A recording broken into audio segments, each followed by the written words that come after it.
A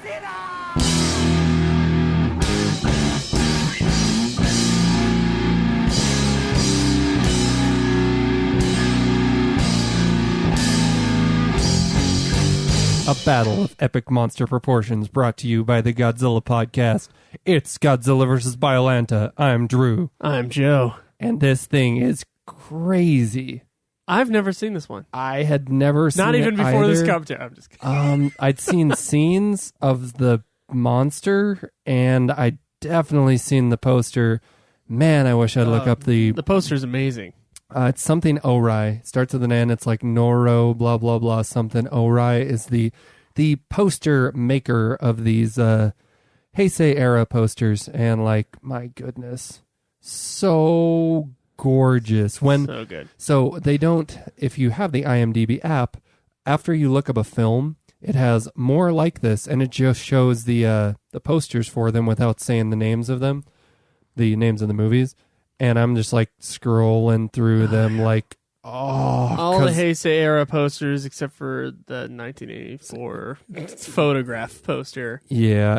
And he has one for the 1984. Yeah. But I don't think it's the main poster. We didn't see it in a lot of places. I'm saying that I looked up Godzilla vs. Biollante and the more like this, it's just those Ōrai posters. Well, I got obsessed with it one night. And over. I got obsessed with it. I guess I'll talk about it in a bit because this movie's long. So we should just get into this commentary / podcast. The version of the film we're watching, 100% legal. Yeah, it was distributed by... It's a good day. Distributed by Miramax, and I want to say Lionsgate, but I could be wrong there. I think it was either Lionsgate or like Echo Bridge Media. Anyway, it lost distribution... maybe less than a year ago at this point. So you're screwed out now. out of print. And I posted on Twitter a week ago when Joe and I were watching this. I got lucky. Like right around the time that it was out of print, I'm reading that on Twitter. G-Man's informing me, keeping me on top of things. Like, gosh, I wonder if I'm going to be able to go into my local FYE for your entertainment. Sitting right there, a brand new copy of this film, under $10. I got it for like $9. Sitting at around 80 folks on Amazon right now. I'm sorry. So I don't know if you can acquire it on Sumo because we didn't need to even look it up. But yeah, a Blu-ray, a gorgeous Blu-ray of Godzilla vs. Biollante. This is the international uncut release, I believe. In any case, It is uncut. So we did the Japanese language version, so it's the regular one. The Japanese language version that still features a lot of English. A lot of English-ish. Yeah, that's why right before we start this, Joe, I was like, we watched it with subtitles, right? Because so much of it isn't subtitled because it's English. It's very phonetically memorized English. Phonetically? Okay. Okay, here we go. This is a commentary / podcast. That's us. If you've never listened to us before, We appreciate you listening. You can watch the movie along with us if you want, or you don't have to because it's also a podcast. You've hopped in on a movie that Joe and I really enjoyed. Also, stay tuned for the last part of the episode. We are doing a giveaway to our iTunes reviewers, and I do have a movie to plug. So go. We're pressing the play movie button on the Blu-ray menu in 3, 2, 1, go. Okay, Drew. Never seen this movie before. I really, Joe, rated. So what did the MPAA rate this movie? We laughed about this for a while. Rated PG for traditional Godzilla violence. And we use that line, and we will use that line several times throughout the commentary. It's a fact on the movie as you're looking up stuff around the movie. People joke about that. MPAA rated this PG for traditional Godzilla violence. This is one of the most violent Godzilla films. It's pretty violent, yeah. There's some shootouts. There's I remember gore in like Godzilla vs. Mechagodzilla. Not gore, possibly, but blood. Gigan had blood. Yeah, blood. Terror, I believe, had blood. I'm less familiar with that movie. Godzilla vs. Mothra had blood between people. Yeah. But when Godzilla himself is splattered with like blood, whew, it's brutal to watch. Yeah, it is more brutal. And this movie also has kind of this It starts out with your setup to the film being stylistic emergency alert thing. Yeah, that is like film begins and it's like here's the 4 levels of Godzilla alert. And as we watch the movie, it's a great setup because as we watch the movie, we're going to see the alert levels rise as the as the movie goes along. It's a pretty good way of setting up the act structures to the film, Joe. That's exactly. I'm pretty sure that's what it does. I didn't pay attention that much, like when the alert structures were going up, but I have a feeling it might be at act breaks. Exactly. If it doesn't exactly start and end one act, well, yeah. So we get a recap of 84, 85. This is the most confusing thing about this movie. Yeah.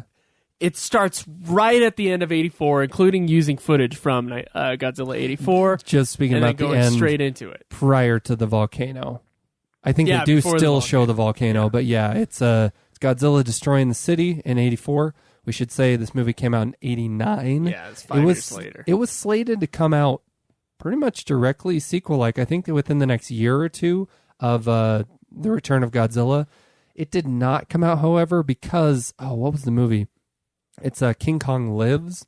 So the sequel to the 76 reimagining of the original King Kong, that one did well enough that it spawned a sequel, King Kong Lives. That movie did not do good in box offices, so it scared Drew, Toho. I've never heard of it, so... Yeah, I think there's even... It's either that one or the third one where he has a son. Yeah, they get really out there. And it did not do well financially. It scared Toho into delaying this movie. So it took 5 years. I heard that... okay, so we're starting right off the bat with 84. I was going to say what's the weird thing about this movie. The super weird thing about this movie is that the actress who played the love interest in Godzilla 1984 is in this movie as playing a different character. Erica as a different character. Yep. And yet she is also the daughter of a scientist. But I guess she was just working for a scientist in the other movie, right? A scientist, yeah. Okay, so that was where I was confused, and I was like, did they switch the actor of the scientist character? And in my head, I had made it so that they were father and daughter. I'm really glad you found that out because what? So we're talking about. I'll find her name here in a few moments, but she's our Princess from the Moon actor. She's a gorgeous actress whose name I can never remember. She was the first Godzilla. Sorry, not Godzilla. Toho Beauty Contest Cinderella winner. Yeah. Her character's name in the film is Erika. Easy to remember because the female that survives through the film, her name is Miki. So I'm just all these K. Miki, who was also in Princess from the Moon. Princess from the Moon, yeah. The actress's name, which Joe. was 2 years before this movie. Our Princess from the Moon dies, unfortunately, very early on in the film. Yasuko Sawaguchi. Yeah. Sawaguchi. Okay. They did her hair rather different. And again, it's 5 years later. She was probably in her late teens, early 20s in 84. So... I don't know. A person's face can change. Not a ton. No, she looks the same. She just has different hair, yeah. That's what, the confusing thing is that she was a different character in the other movie. Yeah. And this is a continuation. And this is a continuation.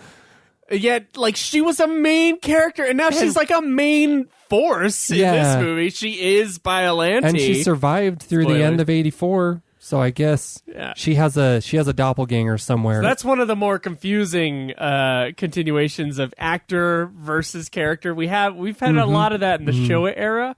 I didn't expect that to happen in the Heisei era. Well, it was less confusing in the Showa era due to you're just always an interchangeable scientist, army person, and they're not really continuous movies. Yeah, except exactly. For Raids Again. So exactly, and we just see these recurring Toho troop. But this one is saying this is directly after 84. And yeah. It's it begins with footage from 84. How come this girl's doppelganger is in here?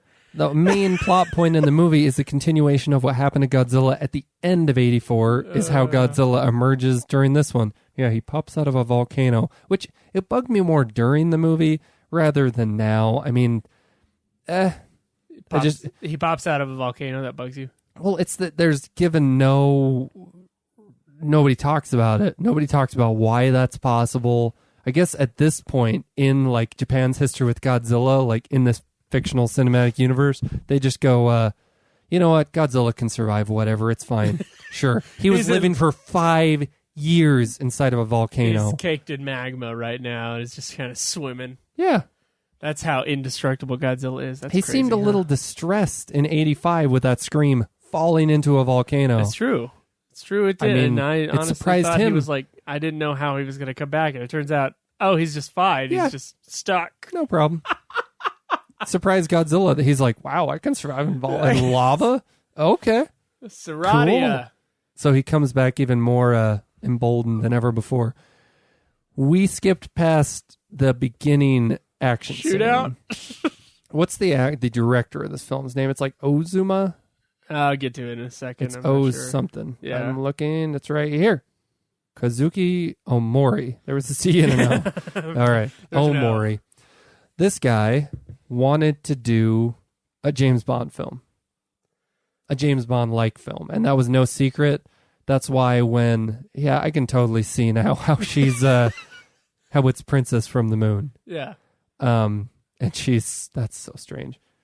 But anyway, this guy took a screenwriting contest that Toho held, which was the way they did Terror of Mechagodzilla is, I believe, the only other script that was like fan written before this. Yeah. Godzilla versus Biollante, fan written script. Heavily edited, however, by the director who like had his hand in the writing of the script for the film. So they wrote it. I don't know. Or sorry, it's a dentist. A dentist won the contest. Dude. His name is really hard to remember. Yeah, I mean, it's not going to be it's a really long consequence. Name. Really, I think you got it in front of you somewhere. He's a dentist. He's a dentist. The dude, aside from being a dentist, actually also partially was a part-time screenwriter for things like he wrote an episode of, or at least heavily Ultraman. Yeah, Ultraman. I was like, okay, wow. because I was looking that name up. God, hold on. Okay, let me get the damn name.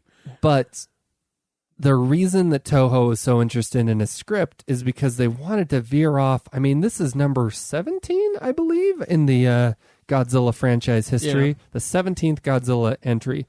They wanted a fresh take on Godzilla. So his incorporation of elements into his screenplay, The Dentist, was biotechnology. Shinichirō Kobayashi, which, by the way, if you look that name up, there is a Japanese photographer named that. There is another businessman named that. I was about to say Shinichi. Seems like a very Shinichirō Japanese name. Kobayashi. So it turns out, when I saw another IMDb credit, all he had credited was Ultraman on the English language IMDb. Well, that's crazy that he'd be credited for Ultraman above Godzilla vs. Biollante. I know, it wasn't even there. It's co-written by him. It wasn't even there. But yeah, it seems like he wrote a draft of the script, and then it was probably rewritten by Ōmori, which Kazuki Ōmori did go on to film about, I don't know, he filmed a few of these Heisei era ones, Godzilla versus King Ghidorah. Yeah, our very next one.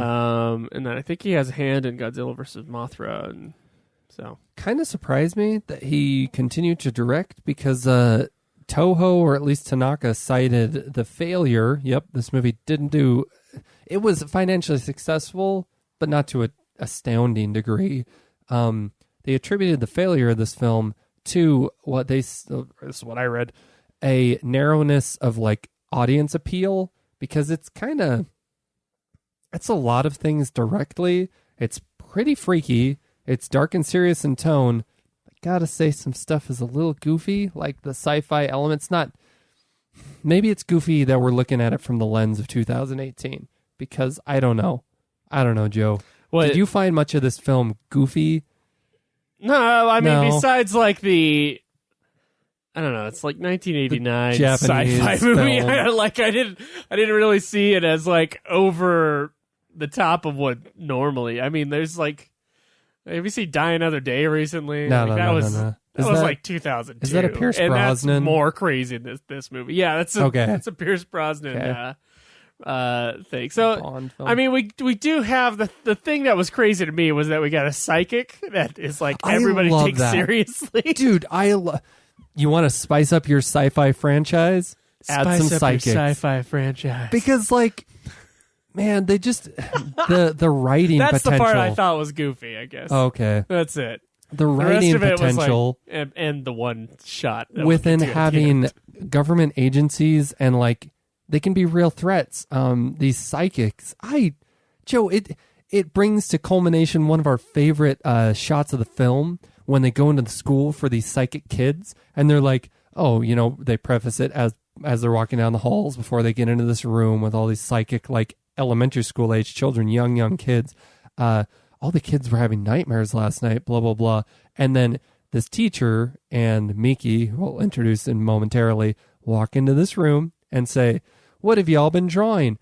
Like dozens of kids lift up their crayon drawings of Godzilla.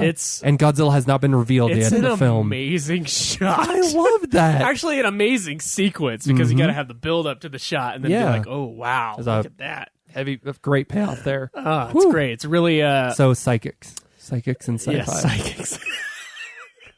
It's the idea that she's like trying to communicate to both Biollante and Godzilla. Like there's telekinetic powers going on here. They don't make it much of a point that people distrust psychics' abilities, like the ability of psychics. Yeah, no one's like, There's what? Like, we're taking it as fact that they can sense Godzilla, they can predict future events, like maybe not future, but pretty near in the future, like prophecies.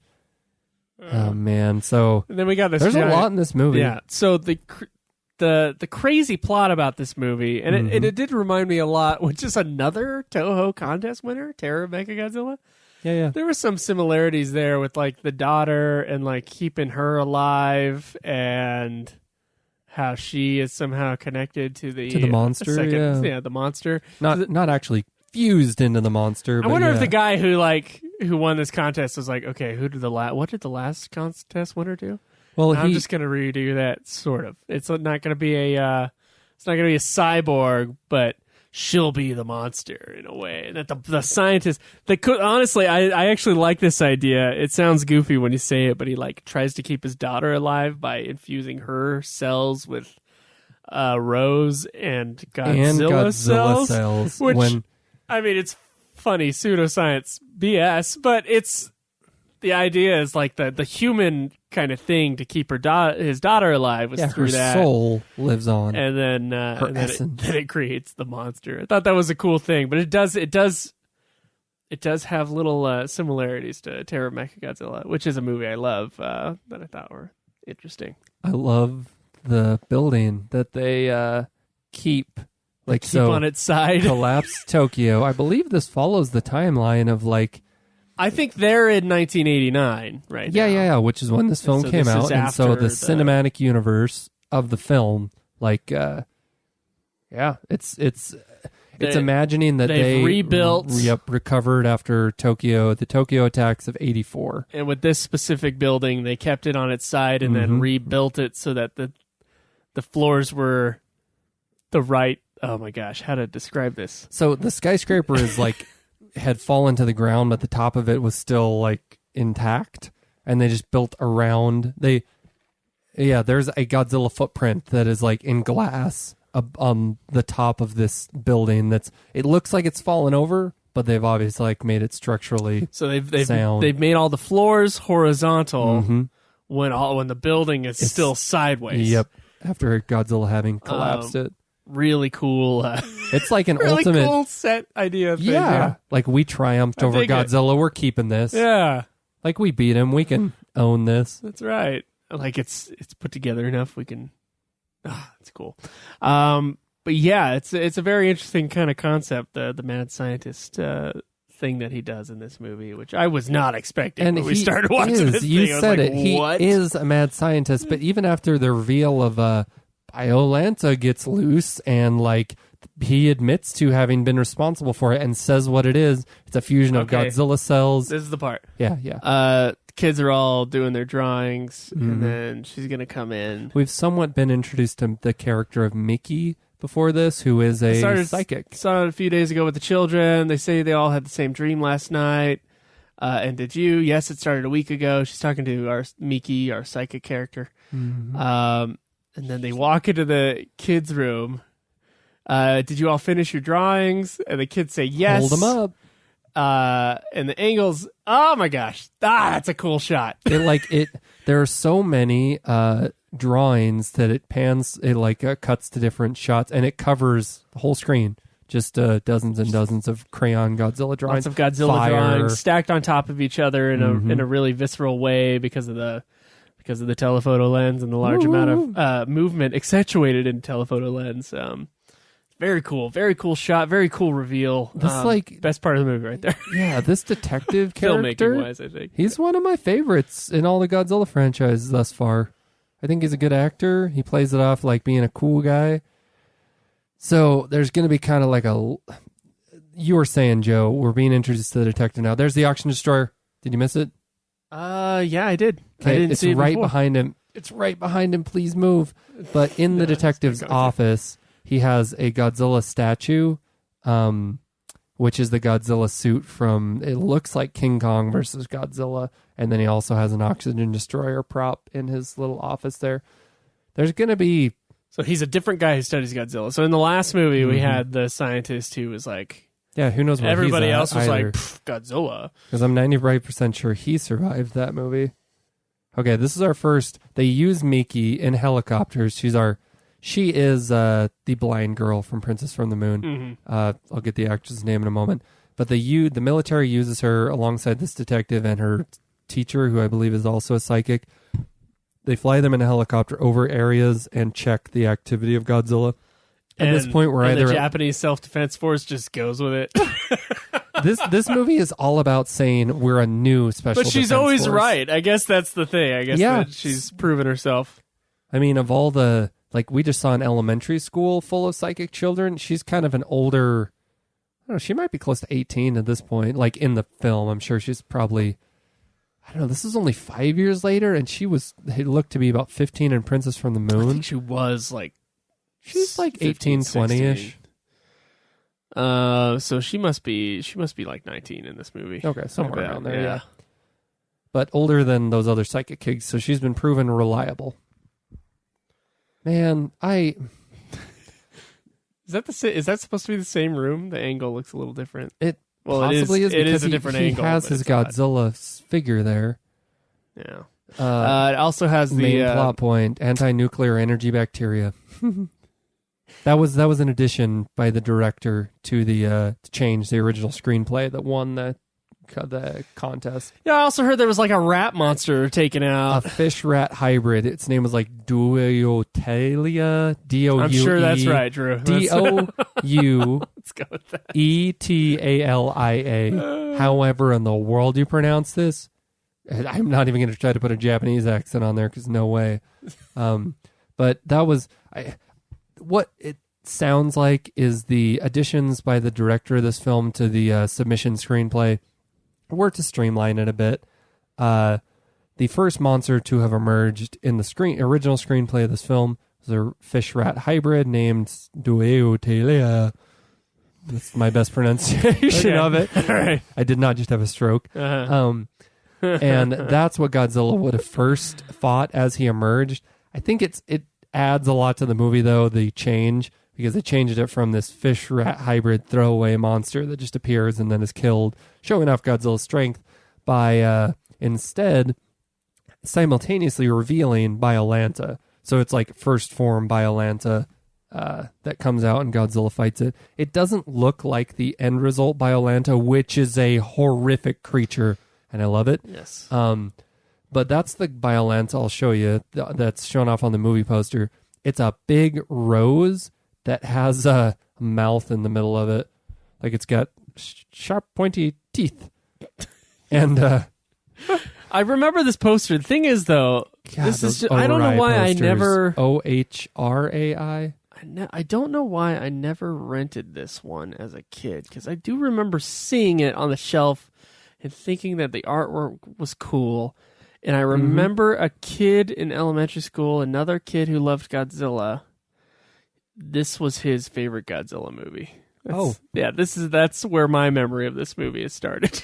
2014 fan polls. I don't know where these polls were held. It just says it on the Wikipedia. And then in another spot as well, in the Wikipedia, which I think is wrong here, they say that in this fan contest 2014. Fans concluded this was their favorite Godzilla, the best Godzilla film. I'm like, that's not right. In another area, they said it was voted the favorite fan film of the Heisei era. That sounds more plausible than the overall best Godzilla film.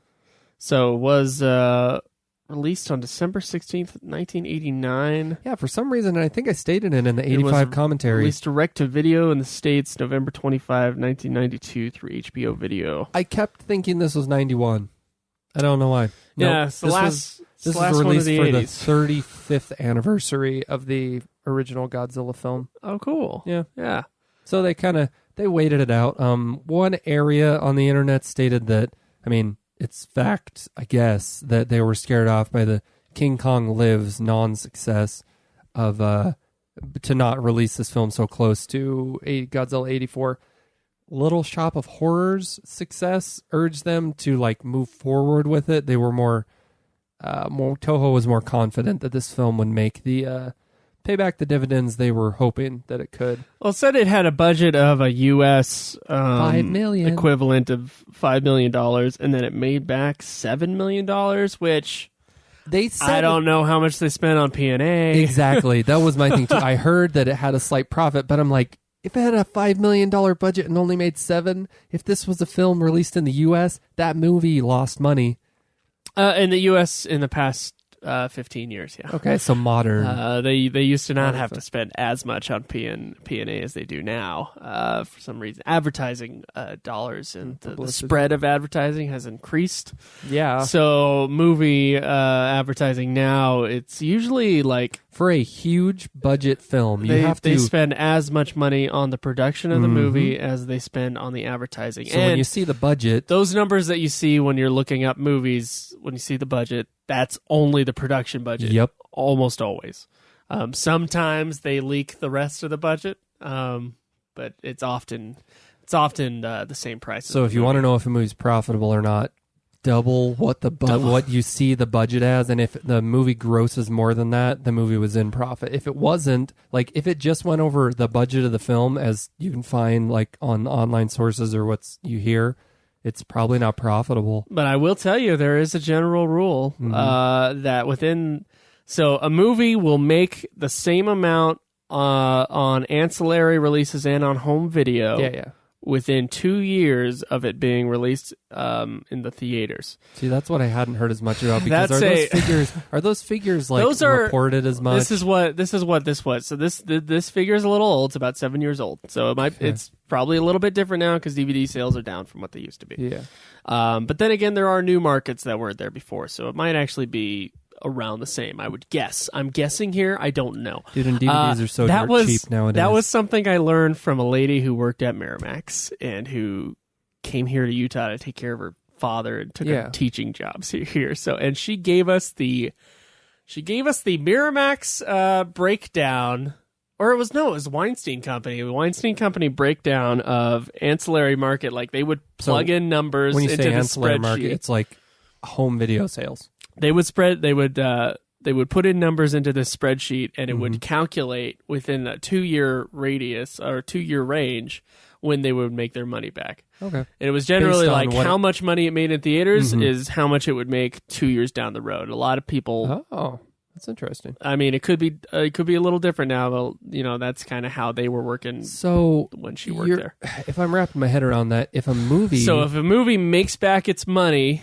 production budget wise in the theater, then it will within 2 years probably make back its money. Like it'll probably break even at that point. So if a movie wasn't crazy profitable, but was still possibly barely not profitable or barely profitable, and they make a sequel, they can do that based on thinking that they're going to make the money back because of the home video sales. They're like, it wasn't a super profitable movie, but we're going to confidently move forward with the sequel because of home video sales. I mean, it depends on the movie, yeah. Okay. And there's things like, and that's all around. That's worldwide. Well, and with movies like this as well, you have to factor in, I mean, granted, the Bandai in this instance would take a cut of it, but figure sales, like merchandising. Yeah. Because it's beyond stuff that's like home video. This was only home video here. I doubt in very many other places around the world that it was any different. It was probably mostly home video, except in Japan. I'm thinking the Godzilla and like Power Ranger franchises can bank on heavily on like action figure sales and toy sales. That's true. And you know what? Toho is totally doing that with Godzilla. It's not to like Star Wars levels, but it's still they're making some money off of that stuff. Yeah. But yeah, they got their hardcore fans, and they have children that are going to be I don't know what child's gonna want a Biollante figure, and also I probably would have also, if I had watched this damn movie as a kid. I didn't know that Biollante figures weren't really a thing until really more recently. At least a highly articulated, really well, like, no, I don't think it's like a Hot Toys level, like this insanely, well, pretty expensive and insanely detailed figure. Okay, to talk about Biollante. Biollante, the final form, is amazing. Yes. I like the rose form too. Yeah, I did too. When it showed off the rose form, what about the Jumanji form? Which one's the Jumanji? Oh, yeah.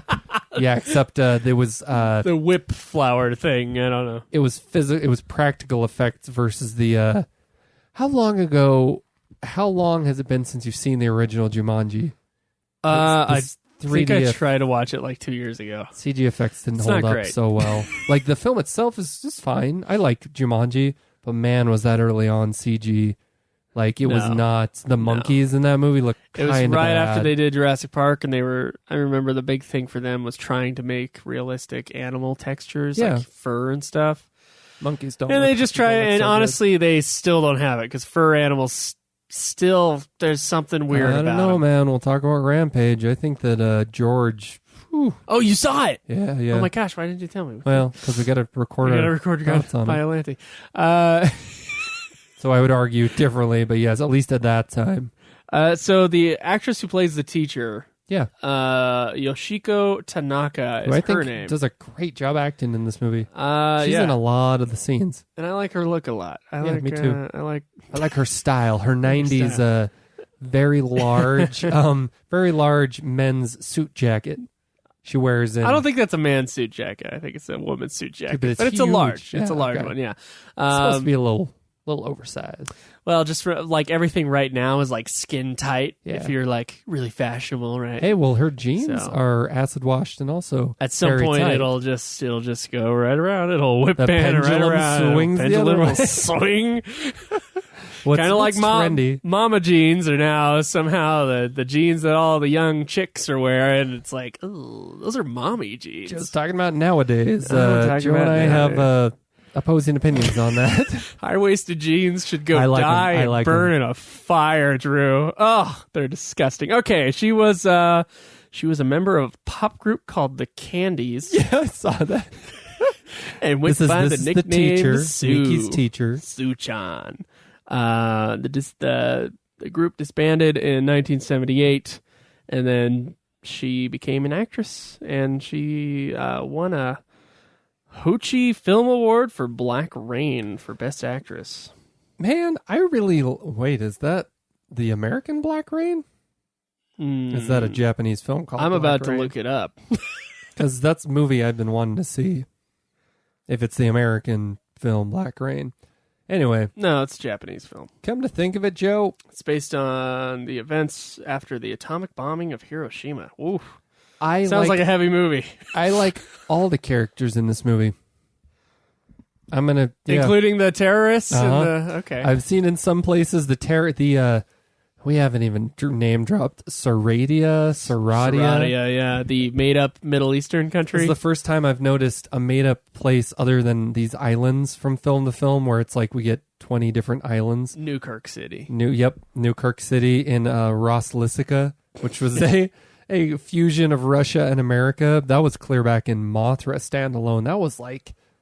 That's early 60s. So at this point, 25 years ago. So is it two different? Okay, so it's Saradia wants Godzilla cells in order to get plants to grow in their desert. Because, man, do they have some wild ambition with that. So Saradia, which just a made-up Middle Eastern country, but not so made up that it's not... it sounds like the beginning of one country's name. And the end of that same country's name. I don't know. Yeah, just mushed. At first, it took Joe and I several times. We're like, are they just mushing Saudi Arabia together?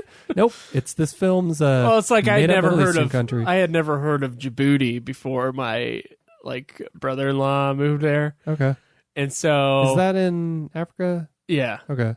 And so I just was like, okay, is this some little tiny one I don't know about, or is this Toho making up a thing. And it's Toho making up a thing, yeah. But not too far from real-life Middle Eastern countries who give the world a lot of oil. So they're heavily economically relying on their oil sales.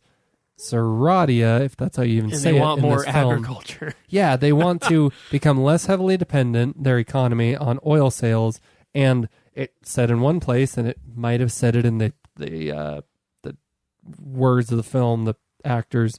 It's very hard to tell. Dialogue, true. Thank you. The dialogue of the film, the words of the film, the things that people say. The ones the actors speak. Okay, go ahead. I think they say that they want to become one of the leading world like grain producers, and I'm like, really? You can't even like cultivate plants at this point, so they're really reaching there. They have high hopes for these experiments. Yeah, man. So the scientist who creates eventually Biollante in this film gathers these Godzilla cells, goes off to Saradia with them in order to, with his daughter, Princess from the Moon, cultivate a plant. Yeah, cultivate a strain of plant that's hardy enough to survive like the Arabian desert, the Saradia desert. And there is, Joe, we haven't even dropped this yet either. There's a lot to drop from this film. They are bombed by American terrorists. Were they? Were they American terrorists? American terrorists. Okay. Yep. And what's the group called again? Do you remember? Bio something, but we'll find out. It's like Bio Major. Yeah. I think that's it. Yep, American Bio Major Organization. So they not only, like, the action beginning of this film, we get the 4 degrees of the Godzilla threat levels. Starting right after that, we get the 84 throwback footage from our movie that we just barely saw. Then they find these Godzilla cells. And then those Japanese workers, military, I'm supposing, that find the Godzilla cells, get fired upon by these American Biomajor Organization terrorists. American terrorists. Okay. But it's a company. Yeah. Okay. Well, I mean, they're committing acts of terror on a foreign land. Yes. Even though it's a legitimate company. Uh-huh. And then it's like, how many crisscross double threats? Like, I don't know what you'd call it, but the Americans are firing on Japanese. They escape, and as they're escaping, they get fired on by SS9. Is that guy's name? He's the dude with the glasses who's like the most badass Middle Eastern dude of all time. Yeah. And that's where you really get your James Bond, I can your see cheesy James Bond influences. But that man is capable of anything. It's definitely the part of the plot I didn't pay attention to. He kills the escaping American terrorists, steals the Godzilla cells, which they had just stolen from the Japanese, and he gives them a line, Joe. Kiss, you guys. Yes! Thank you. I didn't remember that. Oh, we both kiss you guys. What? We both wondered if we had heard what we just heard. Kiss you guys. He just shot these Americans, looking down at their corpses after he steals the Godzilla cells from them. He goes, kiss you guys. And his inflections is like, what is that supposed to mean? Yeah, the Saradians, who are from the Middle East, all speak English, but it's all broken English.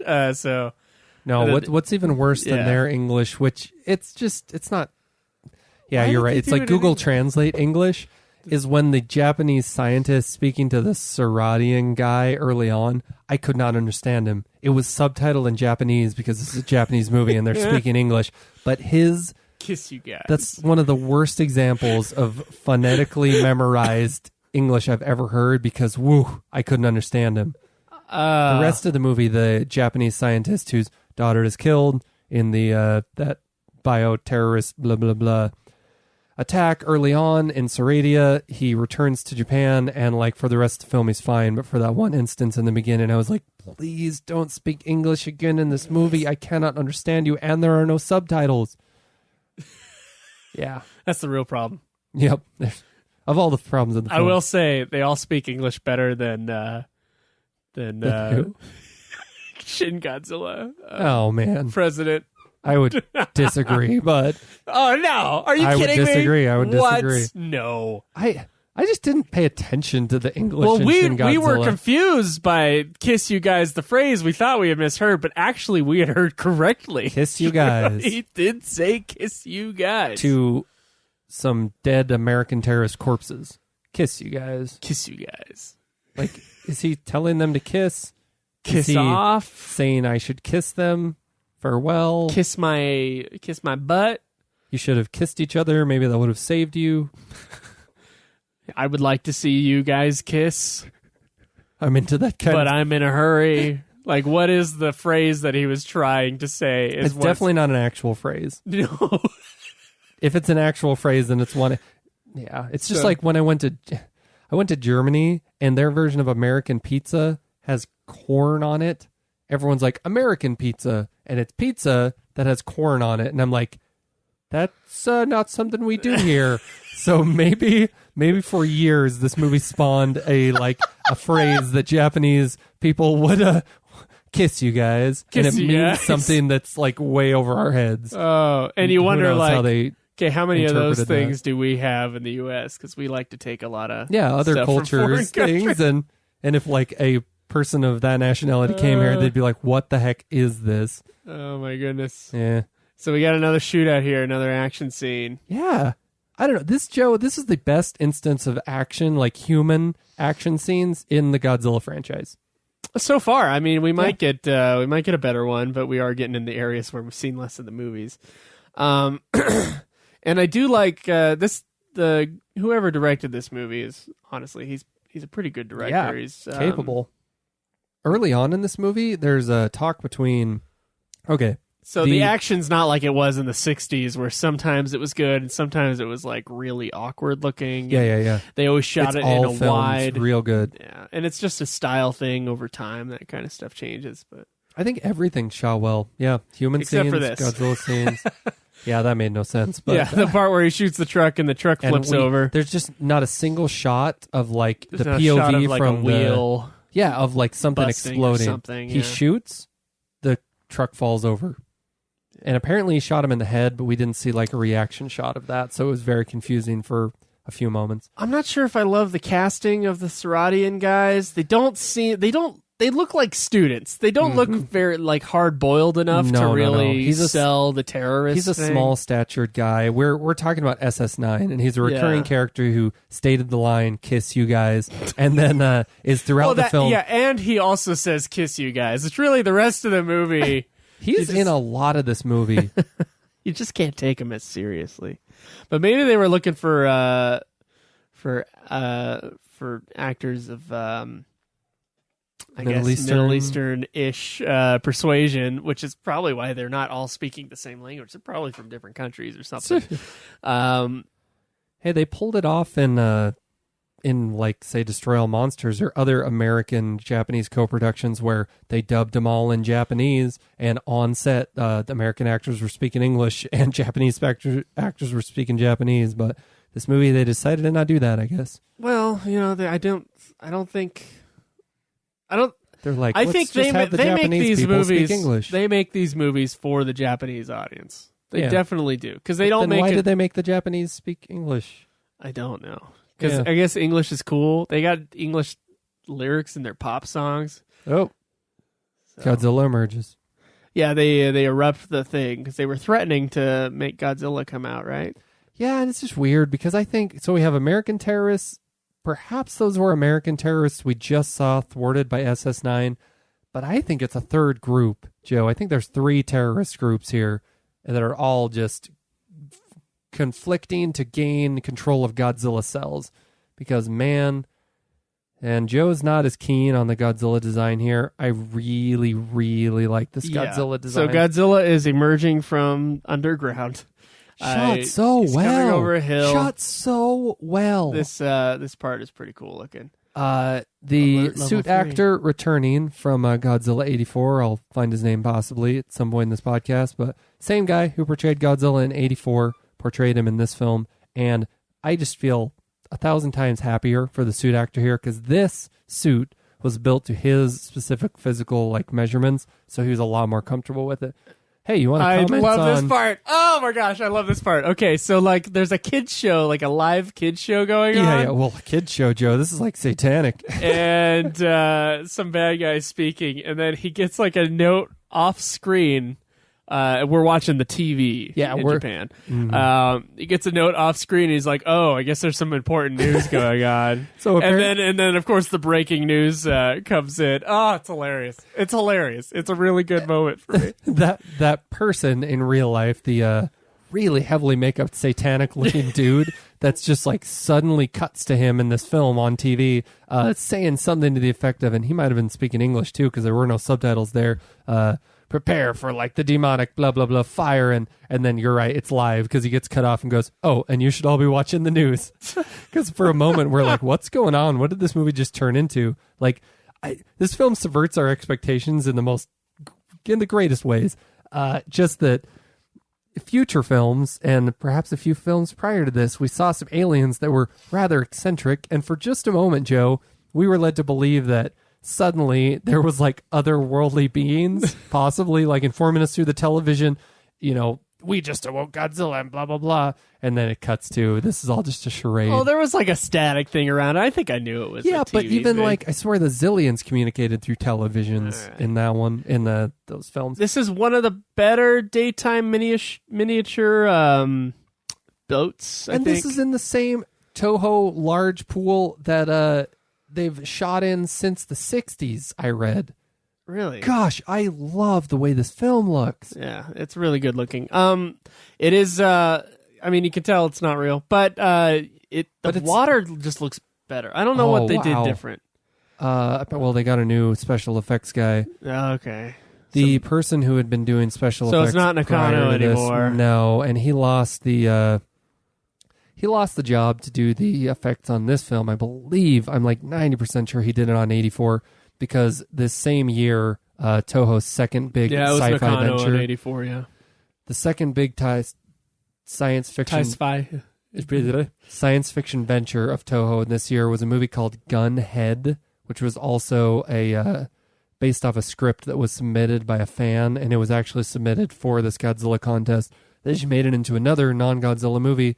Toho was not pleased with Nakano's special effects in that movie, and so they were like, yeah, you're not doing the effects on Biollante, so we're going to get another guy. Oh, really? Mm-hmm. Wow. Yeah, so... I didn't know that. His name was Koichi Kawakita. He'd previously worked for Tsuburaya Productions, and yeah. Koichi Kawakita. Okay. For some so reason... most likely, he would have absolutely had to have done something with Ultraman if he'd been working for Tsuburaya. Must have. I would imagine. One of the main characters in this movie is like this, he's a general, right? No, he's a major. Yeah, he's a young kid. He's a really young major. He won a Japanese Academy Award for like Newcomer of the Year. Really? Mm-hmm. Oh, that's cool. For this film, yeah. I think he does a good job. So it was interesting watching this movie with you, Drew, because you were like, he looks a little young for his thing, and then it becomes a plot point. Like, that he is. He's a little young. All and these he's other like trying to prove himself. All these other older main characters, the Japanese hard-boiled detective dude I was talking about liking so much at one point, and the scientist, I believe, that creates Biollante, are in the back of a helicopter riding with this major general. And he's young. He's like asleep, and they're both looking at him, the scientist and the hard-boiled detective, going like, I can't believe this kid has all this on his shoulders. It's like his job to lead this Japanese Special Defense Force against Godzilla. He's got quite the task ahead of him. Yeah, a heavy load on his shoulders, I guess. Mm-hmm. Quite a burden for a 20-something-year-old. And he decides to bring back Super X. This one's Super X2. Super X2. Joe dubbed it a Super Duper X. Super Duper X, yes. Would have been a better name, but... I think so, too, but I guess we would have laughed or something. Because we don't laugh at Super X. Or at Super X2. Gosh, they just film it so well. They don't even say, like... There's so much water splashing, like, in slow motion in front of Godzilla. Yeah. It looks like... You want to explain this action scene to those who probably haven't seen this movie? Super X2 is going against Godzilla because Godzilla has already taken out Japanese, like, their... Does Japanese have, like, a naval force?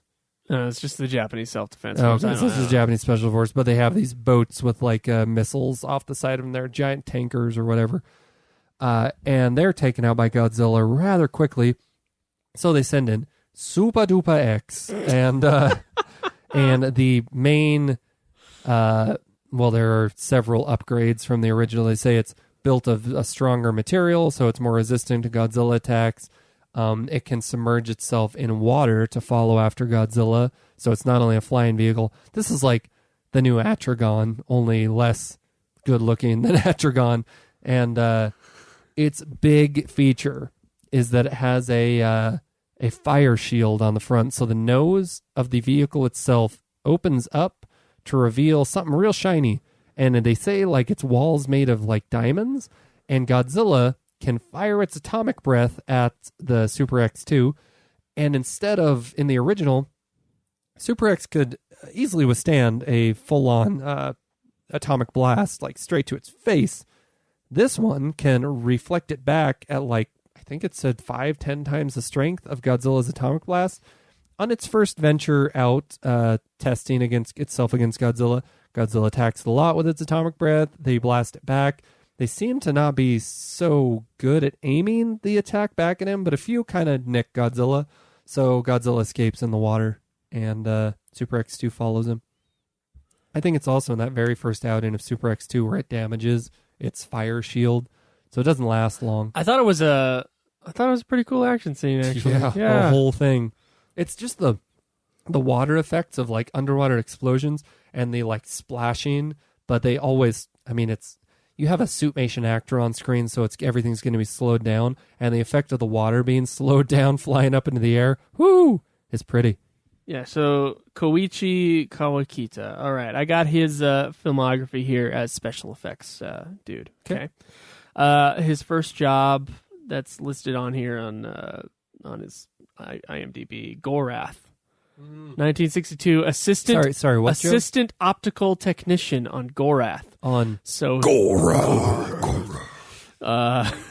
he looks like he worked as assistant for a long time. Then became the special effects supervisor for Ultraman Leo. Okay, which ran from 74 to 75.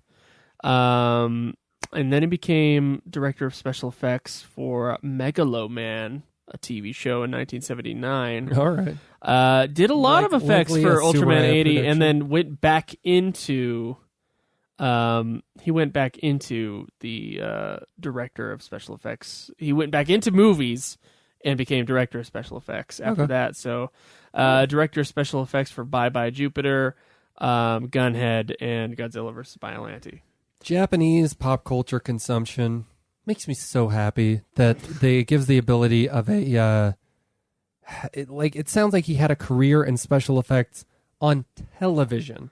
Like, I'm sure that there are, I don't know, I'm thinking of like maybe Agents of S.H.I.E.L.D., which I haven't seen in a long time, but I'm trying to think of really, well, I guess any of the superhero shows on the CW now, which I guess seem pretty popular. Like, American popular television that would need like, a special effects director. Like, wow, that's so cool. So you said something earlier about Nakano being on Gunhead and then being fired, but I'm not seeing that on Well, here. not being fired. They replaced Nakano as head of the Godzilla series special effects because they didn't like his work on Gunhead.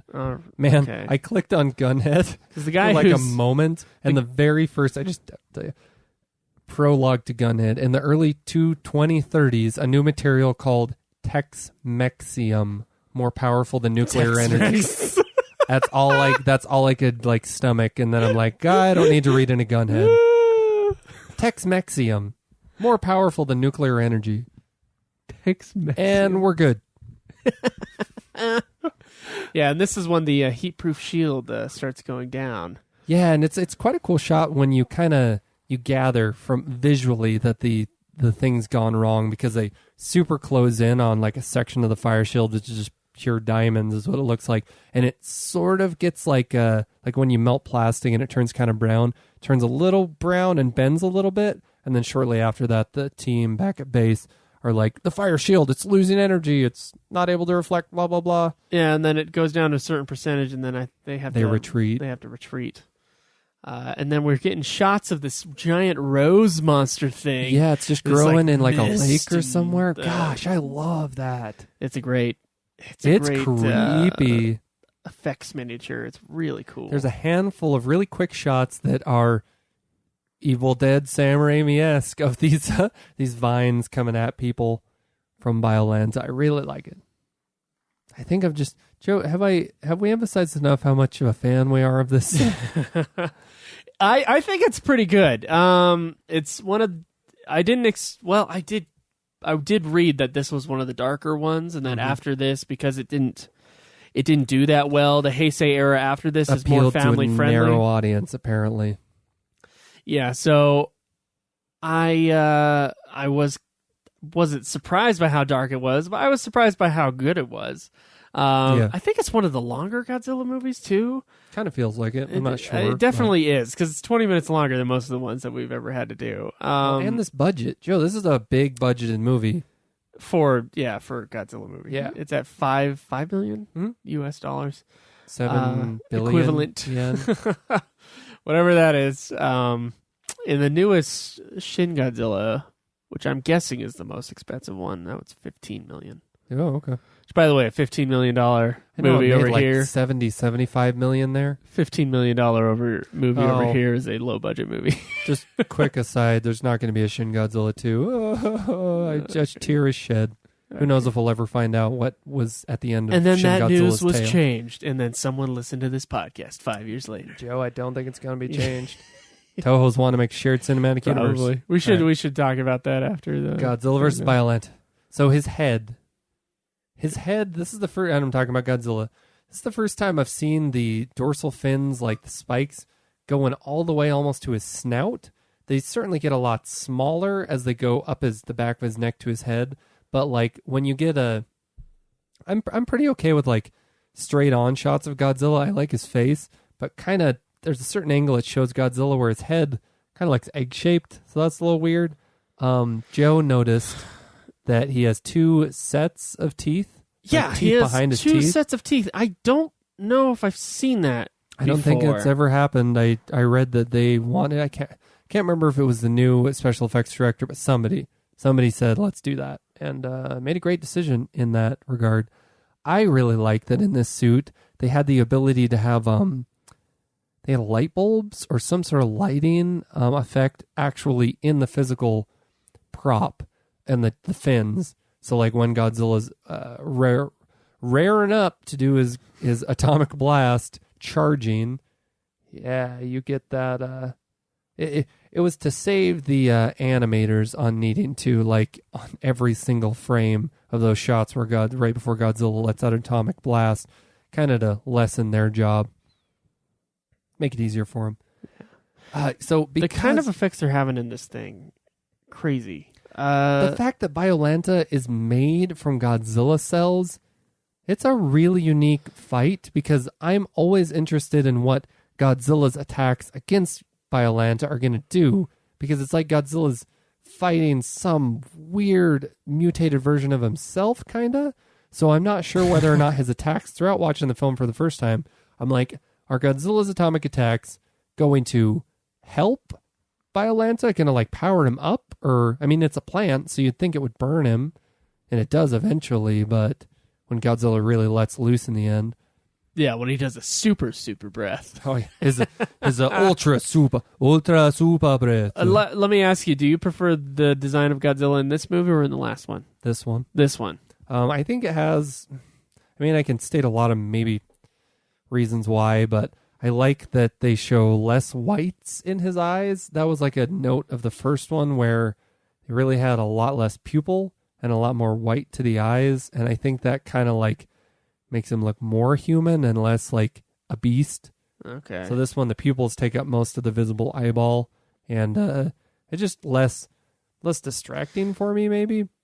Yeah, you said you didn't like the front of his face, this Godzilla. I don't like the front of it. It's a little too cartoony square for me. Well, they said, so you mentioned like when he opens his jaw, his jaw is completely like a rectangle to me. Yeah.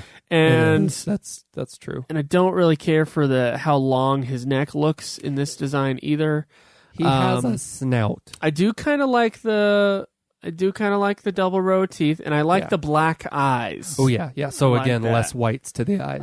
That is the improvement. But the rest of the suit, I am kind of partial to the previous one. Yeah, in everything else. Except for the upward lip movement, I guess. Yeah. That's all. That's another improvement. The animatronic shots for the face of this suit, better than the animatronic shots from 5 years ago. Less robotic. It's funny. The scientist is seeing his daughter die again almost through this creature. Isn't that crazy? Luckily, because I guess I didn't get that from watching the movie, but reading the plot, very early on when the scientist comes with her teacher... sorry, not the scientist. When Miki comes with her teacher to visit the professor, this is definitely not a scientist, Drew. Way before the reveal of Biollante. Way before. I mean, we didn't even mention it. You said the Jumanji attack kills the terrorists. He's just supposedly has plants with him. We don't know that Erica is mixed in with those roses.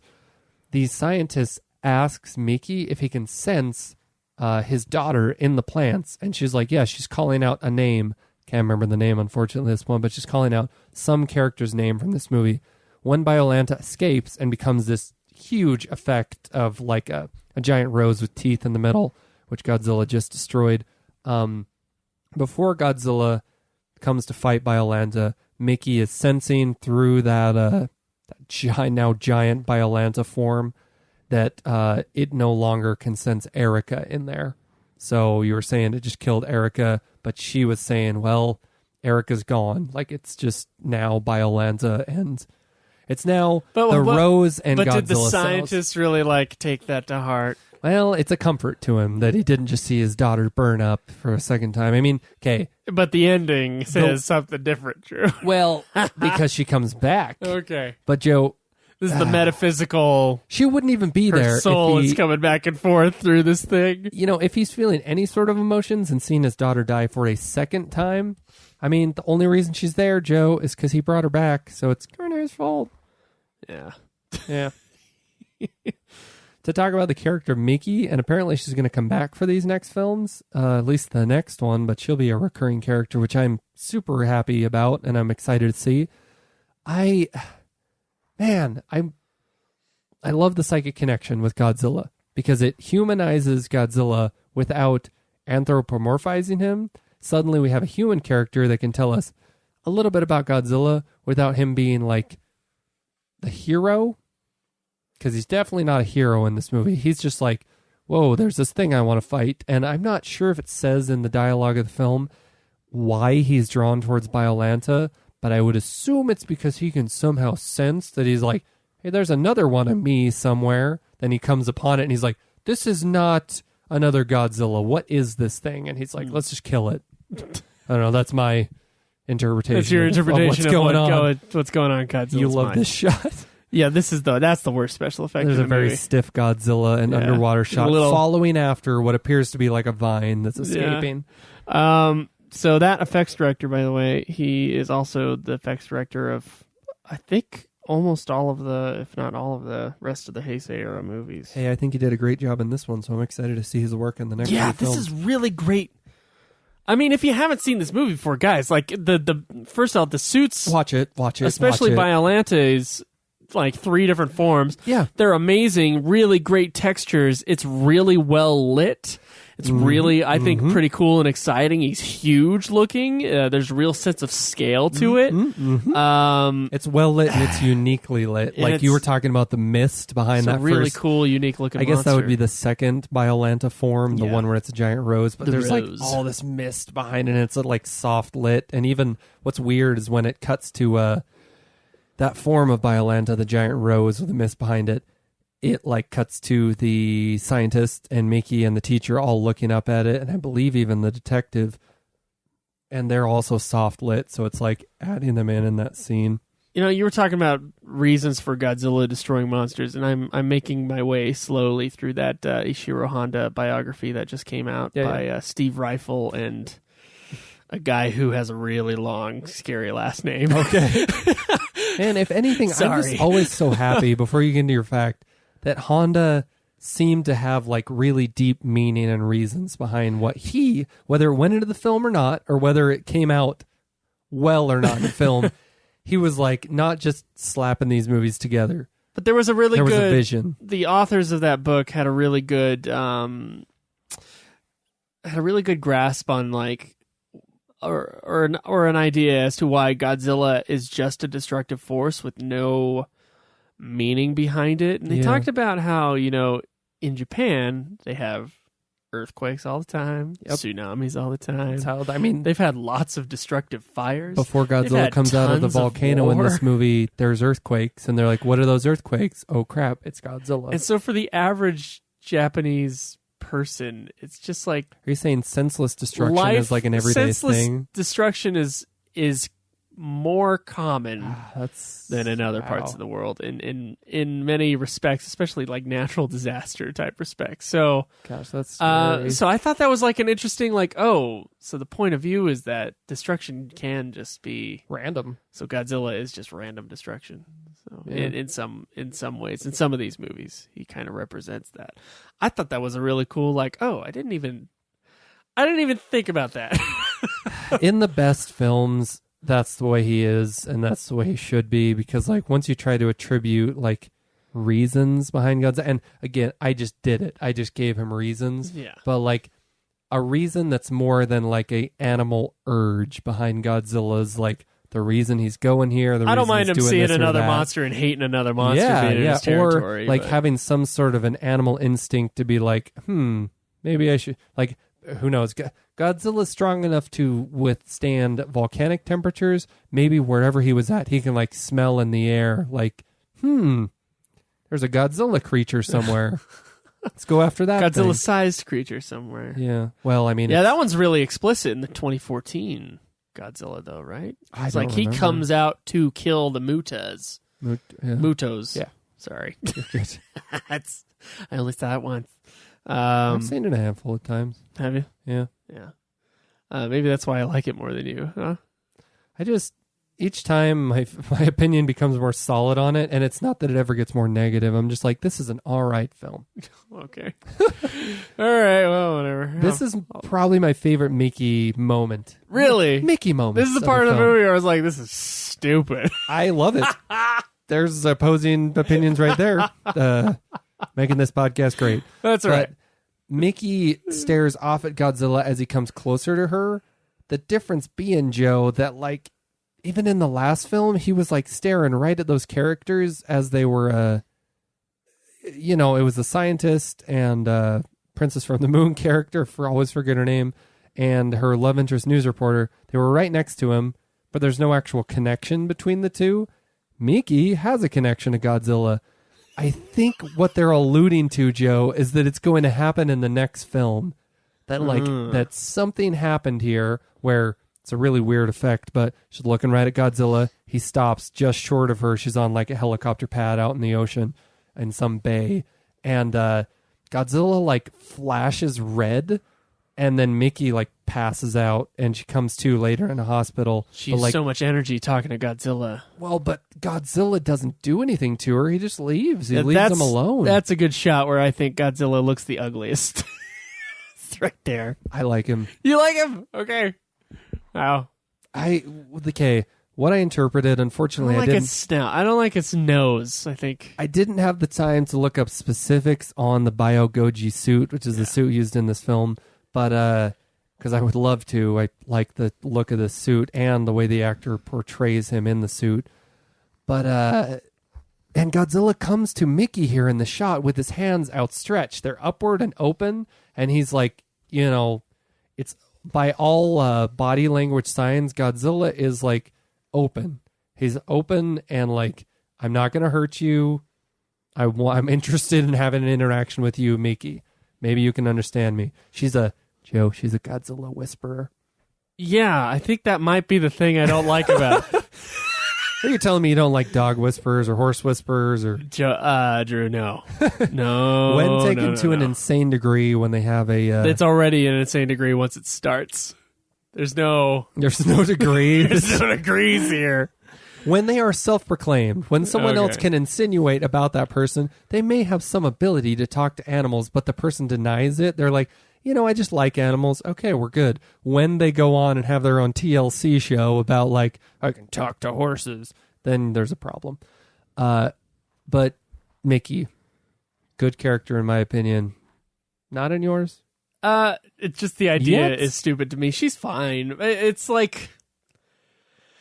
I don't know. I think it's a way of subverting, giving Godzilla reasons, but not having Godzilla be like a human. It was something I could have taken in the beast. 60s Godzilla movies. Was Godzilla that there was some runs psychic off primal instinct. But in the late 80s, it's a little bit like, really? Like you gotta have us buy all of this pseudoscience, including your fake country, and then you're gonna add a psychic to it. Maybe at one point, to me, it just tips far enough into this movie. This is all made up universe. So I'm like, I think what just happened, Joe, is the second fake out we get. So Mickey falls unconscious. Unfortunate. I like Mickey's character, so she's out of commission for a little bit in this film while she's fainted in the hospital being cared for. Suddenly, like, rock music kicks in, which to us was rock pop. That was like the ending of Princess of the Moon, and I was like, no, don't go into some like really popular ballad of the time, some radio hit. They cut it off, and it's like in the film, it was like they were having a concert in some huge stadium in Japan, and they had to stop the concert because Godzilla is about to make landfall. I just thought this was the worst choice in music ever for this movie, but it was thank goodness it was diegetic sound instead of non-diegetic sound. Toho was like, yeah, we got you with that one. Actually, you know what? I like the psychic thing. Okay, all right, I like it, and here's why. Okay. Because it gave us that part where the kids all show the Godzilla figure. I thought that was really cool. Yeah, see? But her talking to Godzilla is stretching it a little bit far, I think. It's like when you want to make a fictional science fiction universe, but you only dip your toes in it. So you add a few science fiction, like, out there elements. It's a stretch to believe them. But, Joe, when you like nosedive into that pool and you give us psychics, you give us giant monsters, you give us made up countries, I'm suddenly like, okay, it's all, they went all in. I'm okay with this. It's all good. It's all, they did not hold their punch. No. They swung and they swung hard. Okay. So I am on an article here talking about the Bato Goji suit. You should look up Bio-Goji suit, because Bato Goji was one that they made for... Oh, okay. Then I'm on the wrong one. Well, so the story... I looked up a teeny bit about Bato the suits. Goji... I'm sorry. Bato Goji is Mothra, Mechagodzilla 2, and Space Godzilla. What's sad, Joe, I should have done some... After this movie, one of the two suits they used in the movie were stolen, and Toho, like, paid a ransom, or not paid a ransom. They had a reward posted for anyone who could find these films. Joe, there, you just missed the shot. SS9, our secret agent, just looked out at Godzilla stomping through the city, and he's like, smacks his fist, open palm on the table, and goes, Godzilla. Like, it's just a minor, it's a minor inconvenience to him that Godzilla has entered the city. He's not even worried about it. Kiss you guys guy, maybe the best actor in the entire movie. He's real confident, which makes it all that much greater when, spoilers, he's defeated in the end, finally. We got some poor guy. Because he just, like, shrugs off English, bullets. He spies on spies who are spying on the scientists. Oh, yeah, that scene, too. That's a great one. One guy's watching the scientist, and then you got another... Then you got him looking at the car that's looking at the scientist. That's great. And then when that terrorist group infiltrates the scientists at night, in this part, by the way, he infiltrates their infiltration of the scientists. And this is Shin Godzilla. A low-angle dolly shot as Godzilla is walking There was through. a fantastic shot following like the highway, and it's an extremely low-angle shot looking up at Shin Godzilla that I think actually pans around him, which is only doable like well in 3D, but like it's below him and his tail is swinging over the tops of like the city, like the buildings of the city. Man, some of the shots in Shin Godzilla bring in chills. And then they're going to bring back Super X too. I was saying that because there was a shot very reminiscent of that in this film. Only a partially repaired, or it wasn't even repaired. It's only yeah. They this brought is their it last hope. Godzilla's coming into town. They don't know what to do. This is kind of we see fusion. This is shots. a really good Mm-hmm. miniature set / matte painting, I believe. Although I can't see the lines there or anything. It's just it's a really good shot. Godzilla's way in the background, and in the upper left corner of the shot, it's all this fire and destruction that Godzilla's done. And just in front of us, there's a really pristine river with a bridge across it. I'm guessing, Drew, that was a matte painting. I'm guessing. Wow, I'm not entirely extremely well done matte painting. Yeah. 80s matte paintings were really good. Yeah, when you can look at a shot and be like, it looks real to me. Yeah, man. It's no, somebody painted that. Gosh. Someone probably painted it. It looks too good. Someone probably painted it. But to me, that single shot, combined elements of 54 Godzilla and the 84 one. I mean, it could have been part of a model. I'm only saying that it's probably not a model because of just the scale of it. He was so far back there that unless they put a 4 foot tall person in a suit, that's how the force perspective would have worked it. I thought that they forced it that it was. They would have had a small Godzilla and everything closer to the camera was larger. That would be a force perspective. I thought the things in the foreground were actually small but appeared large. But Godzilla was small too, so he's definitely way in the back. Okay. I think you're right. It was probably a composite shot done extremely well. It's a really well done composite shot. But I mean, we are getting to a little bit more modern era of special effects here. We're in 89 territory. That could certainly aid in our liking of the look of the film. Yeah. But also, gosh, the cinematography. It's a little bit more high contrast with the lighting. I think it's a step up from even the last movie, which I really liked the look of the last movie.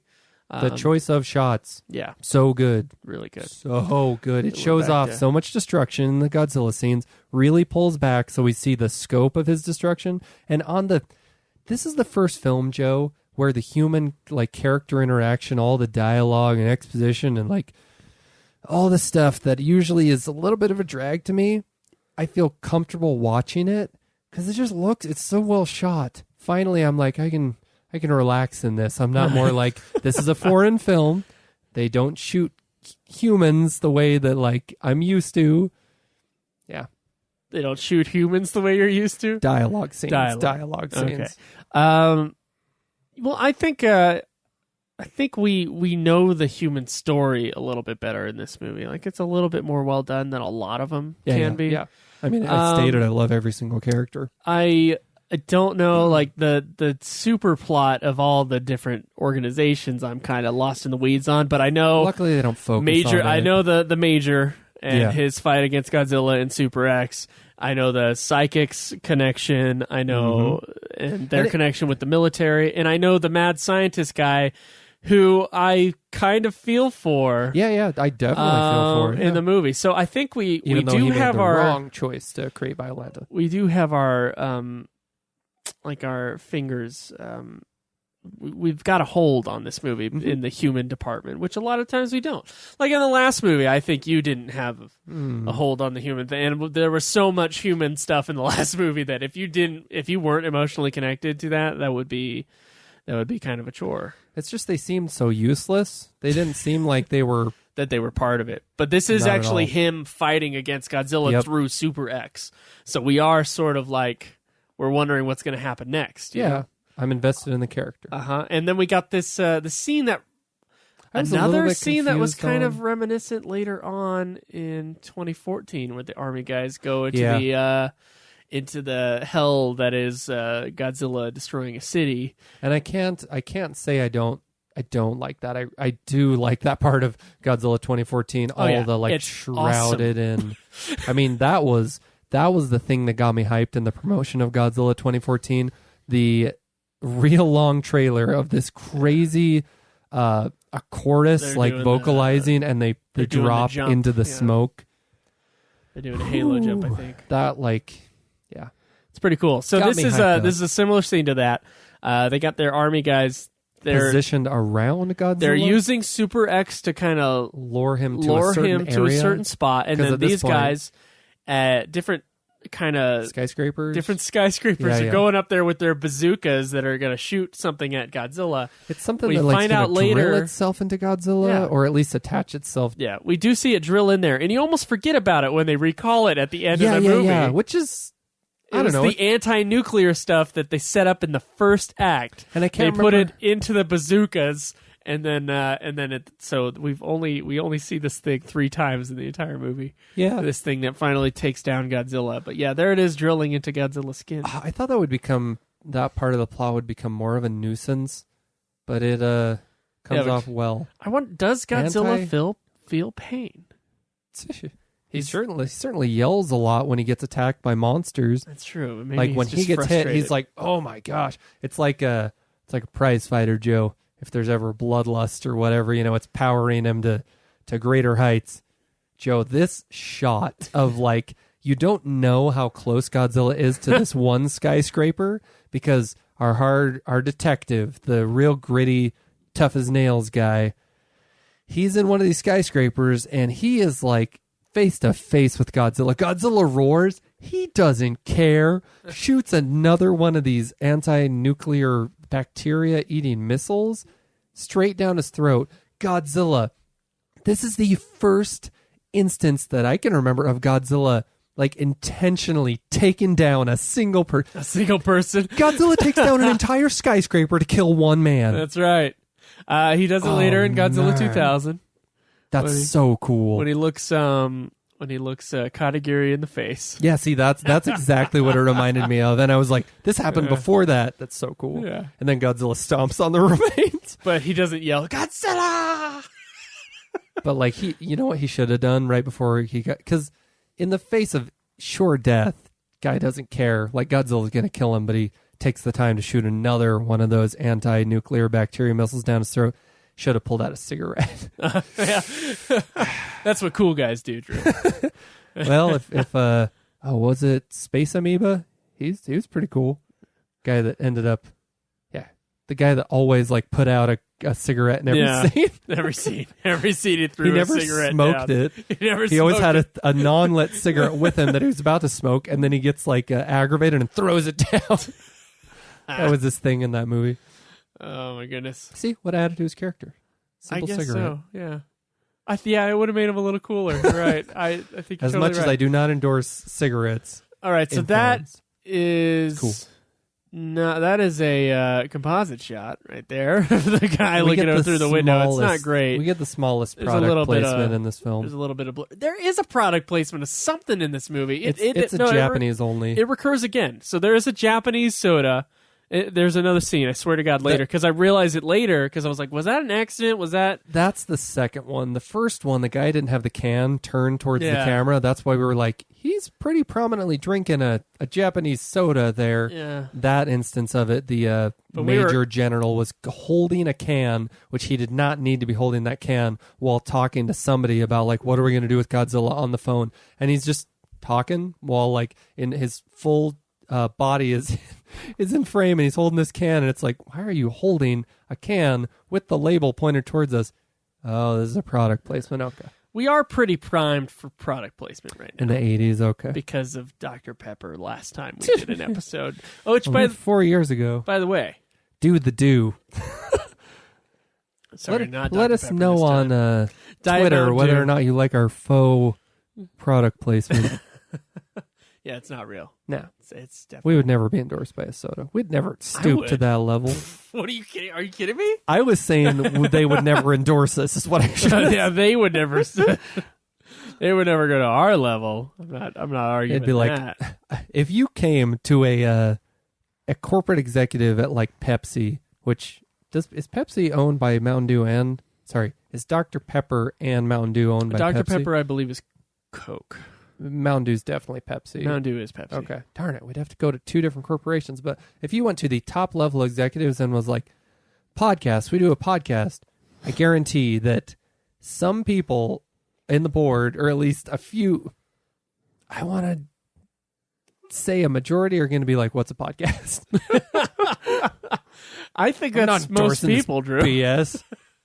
the heck is a podcast? Kids are listening to these things nowadays. I do like in this movie that the army stuff seems more real. I'm not sure how they quite got the footage. There were certainly some shots earlier that There's a lot of helicopters. Helicopter footage that seemed like they were real helicopters. And then immediately, like, following that, proceeded by, like, not real helicopters, but they were blue screened in or by this point. Yeah, I can tell where the map painting starts on this one. Yeah. I can kind of see it. But you have to be looking for it. I you mean, do have to be looking very for it. first, I love the map painting in the very first Godzilla fighting in the water, like the clouds behind him. And you said that was one of the best, like, daytime Godzilla attacks, just the way it looked. Mm-hmm.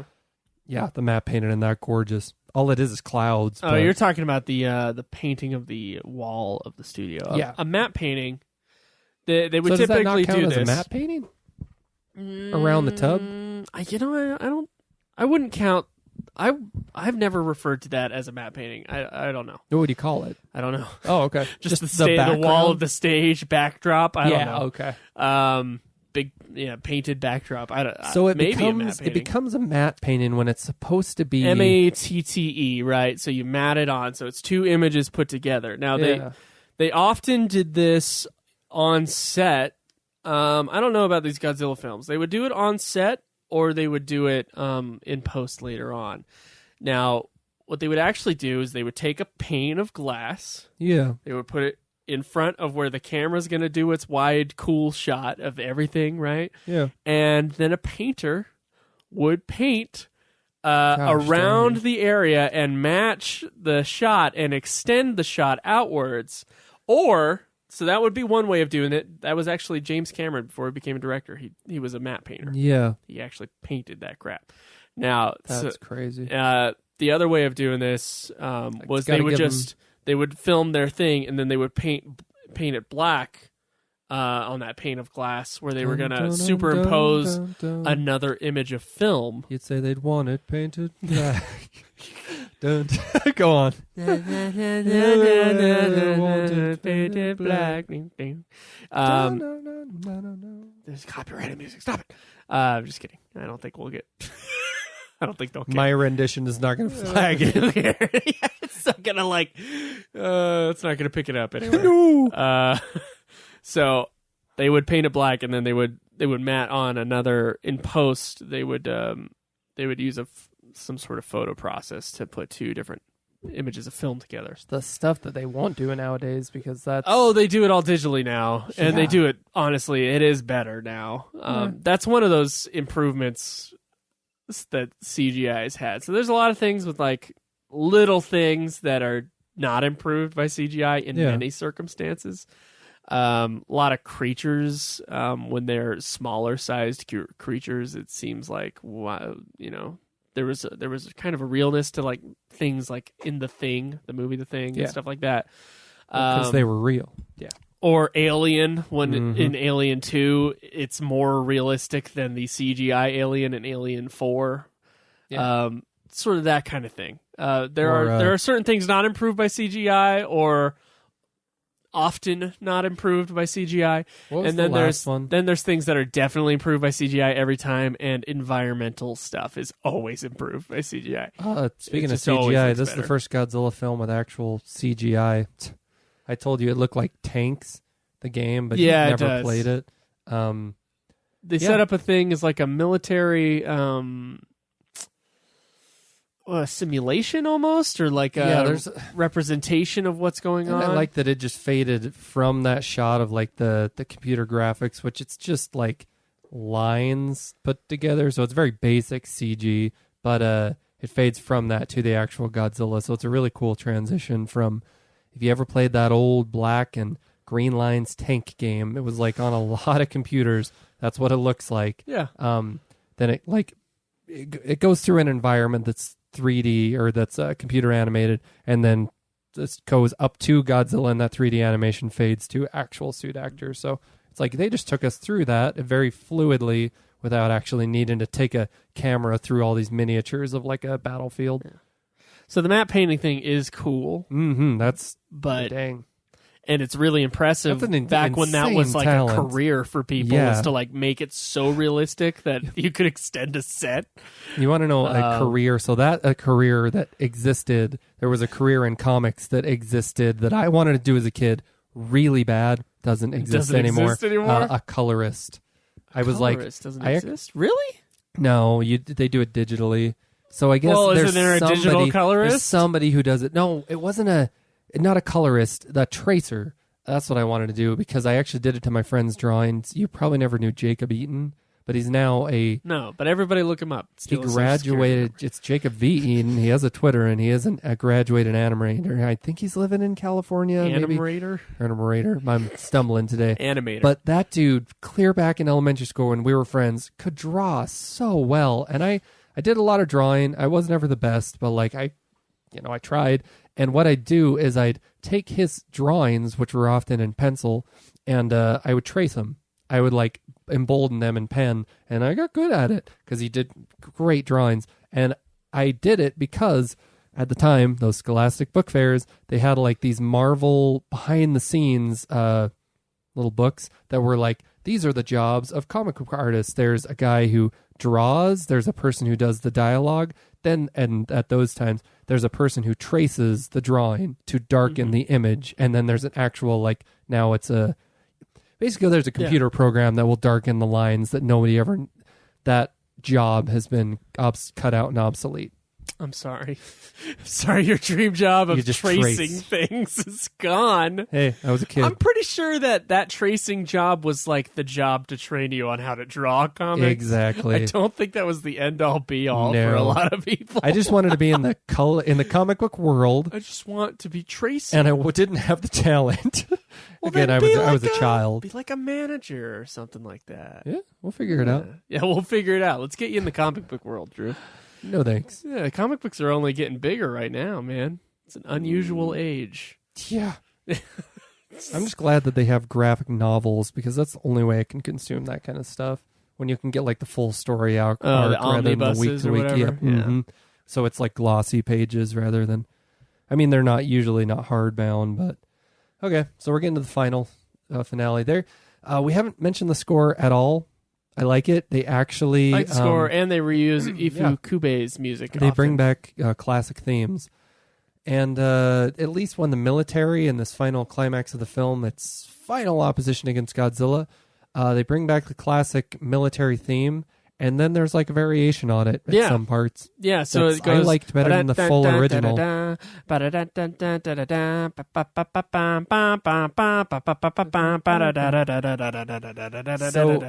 it keeps going, and we're like, "What? What was this?" Yeah, and then it turns into something else, and then it returns. Yeah. Anyway, so it's cool that the composer of this movie, which we'll probably have to look up in a second, the composer, he took more than. He took more than an inspiration from Tsuburaya. They actually literally brought back full pieces of his themes. And there's certainly a lot of original work done in here as well, which reminiscent of stuff done from 84, which was full-on John Williams derivative. Brassy, but it is definitely John Williams derivative music. Which, and we're talking about 84. He's king of the 80s. Yeah. Thanks. Like everything now is a Hans Zimmer. They're all trying to sound like Hans Zimmer, but they're not as good. Because of 84, I began to be steeped in this type of score to a Godzilla film. So at this point in this movie, I'm like, okay, John Williams-y. I dig it. Works. I can dig it, man. Again, it's strong melodies. I like that stuff. Koichi Sugiyama is the composer, conductor, and orchestrator of a lot of stuff. Only complaint I heard from Ifukube about the use of his score, at least a score that was like, I don't know. There's a lot of like contrast here because you get John Williams' stuff, you get actual Ifukube themes, and then you get continuations on Ifukube themes. At least when they're continuing with what sounds Ifukube like. I guess the theme for Suradia when it's first introduced in the movie, he did not like. Then instead of sounding like a Middle Eastern type theme, it was more European. I didn't notice it, so it didn't bug me. What I'm saying about my love for Psychic Kids, when you hear a John Williams-like score, Joe, I think stuff like and I could be completely off base here. No, I'm not. He did E.T., did he not? John Williams? Yes. Okay, that's what I think of. I think of little kids and innocence and like uplifting, just like basically like encouraging melodies. I don't know how to state it. But that is given to me in this by the character Miki and all the like psychic stuff. So, and the kids holding up the pictures. Yeah, right? See, I'm okay with the score because it feels more like a John Williams type thing. 84, I'm like, is this dark Godzilla? What is this like really light, melodic John Williams stuff doing in here? I got an interesting Geekdom Entertainment connection with this guy, Koichi Sugiyama, the guy who did the music. Okay. This is the only Godzilla score that I see listed on his credits. But he did help with Godzilla vs. Hedorah. I guess he was an assistant to the composer of that movie. Yeah. But here's the thing. Right after Godzilla, guess what he went to work on? Yeah. What? Dragon Quest. Video game series. Cool. So he was, what did he do with that? Does it say? He was the composer. Oh, composer. Okay, we're talking about music composer. See, I would actually compare this movie most in the Godzilla franchise Which we have Hedorah. a Dragon Quest podcast on the network. Plug. Puff Hour. Dragon Quest podcast. I love the animatronic Godzilla head stuff in this. You were talking about the square jaw, but the teeth look like real teeth because they're not. Oh, look at that thing. Teeth should not be white, as in like stark white, because it doesn't make them look real. But they're like slightly yellowish. They're like a pale, almost translucent. So the teeth look super real, and it makes them even more ferocious looking because Godzilla's got fangs. Exploding Biollante like everywhere. Yeah, luckily Biollante blood is green. Like green blood everywhere. Apparently there were 20-something people required to move this Biollante, 30-something wires. What's crazy is... Look at how cool that thing looks. Yeah, and I don't see wires. I don't see wires either. When you look up Godzilla vs. Biollante on Wikipedia, and you'll see an image when it goes to the section about special effects.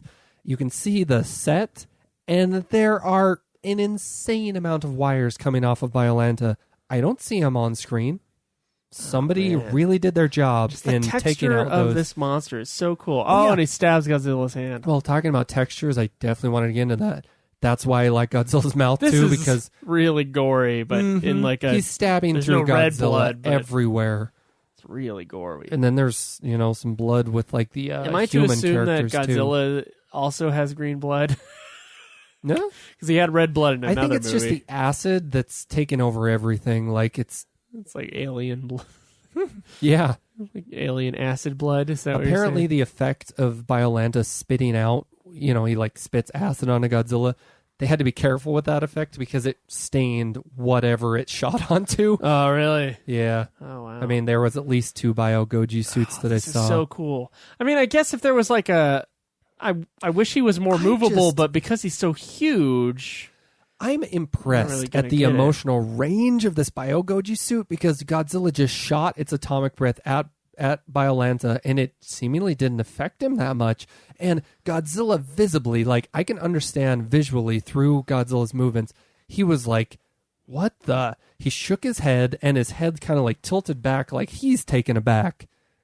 Oh, man. That monster is crazy. So the design of this monster is nutso. It's like our description will not do it justice. It's like a crocodile plant thing. Well, you just saw Rampage. Lizzie, I guess the face is like very similar. Similar face, yeah. It's got like a snout on it. The like teeth all the way throughout its entire mouth.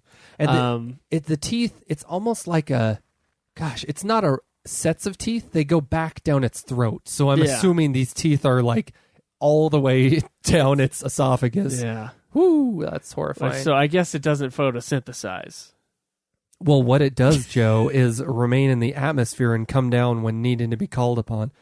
Because, like, I didn't even realize that, but you were talking about the composer when the shot happened.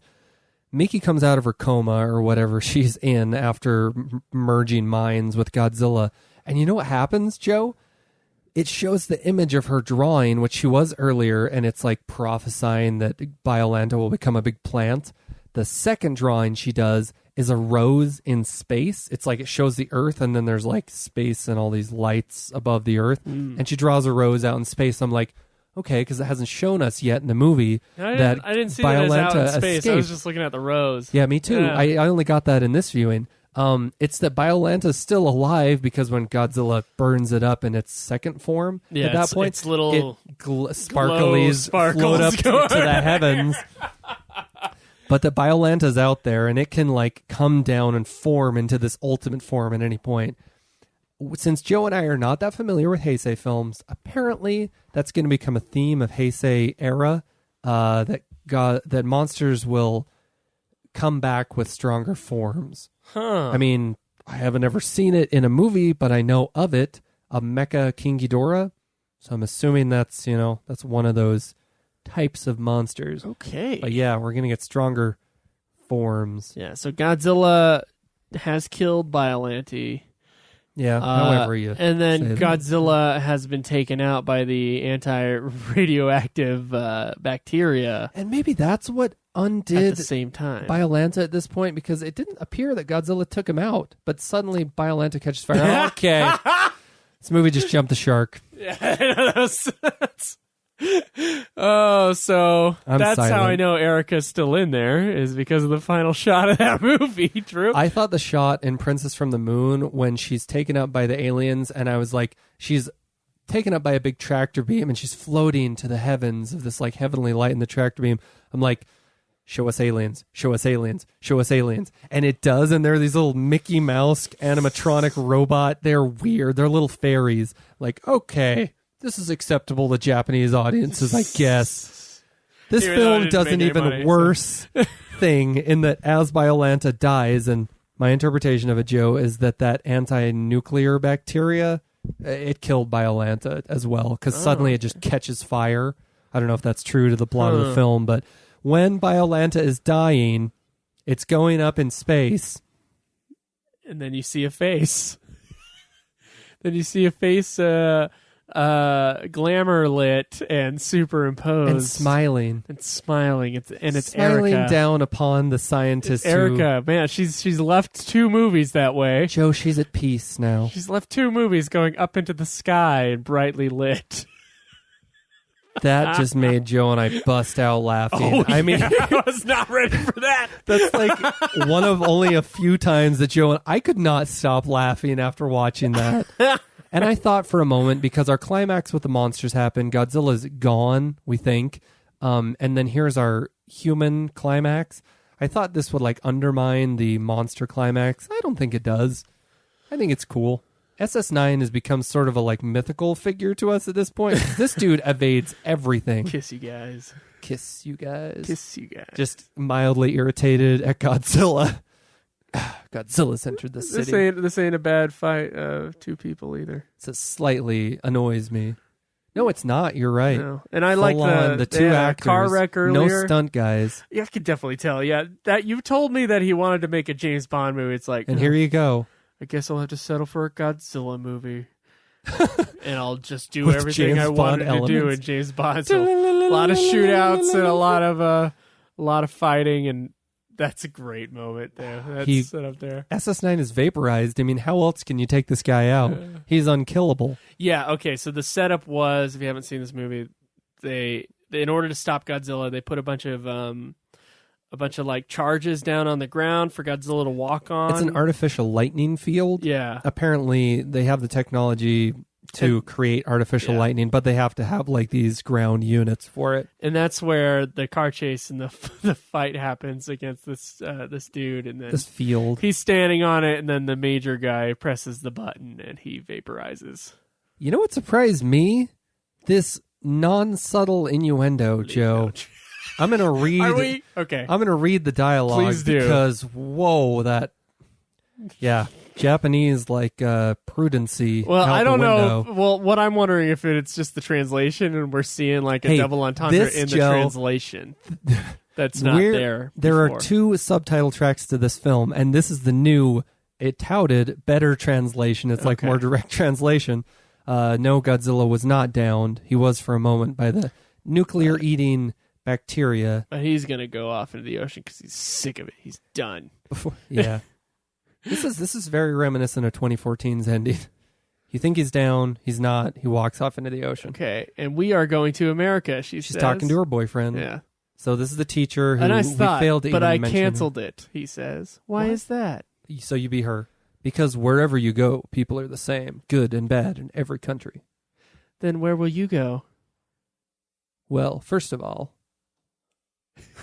to bed, I think. I haven't slept in ages. And she smiles. I'll go with you. You think to now? I will always be with you. What? And then they laugh and smile, and then there's a freeze frame. So before going to America with him, which earlier in the movie, I'm gonna go to bed. I'm gonna go with you. She's coming on to him pretty strong. And that's like the end of the movie.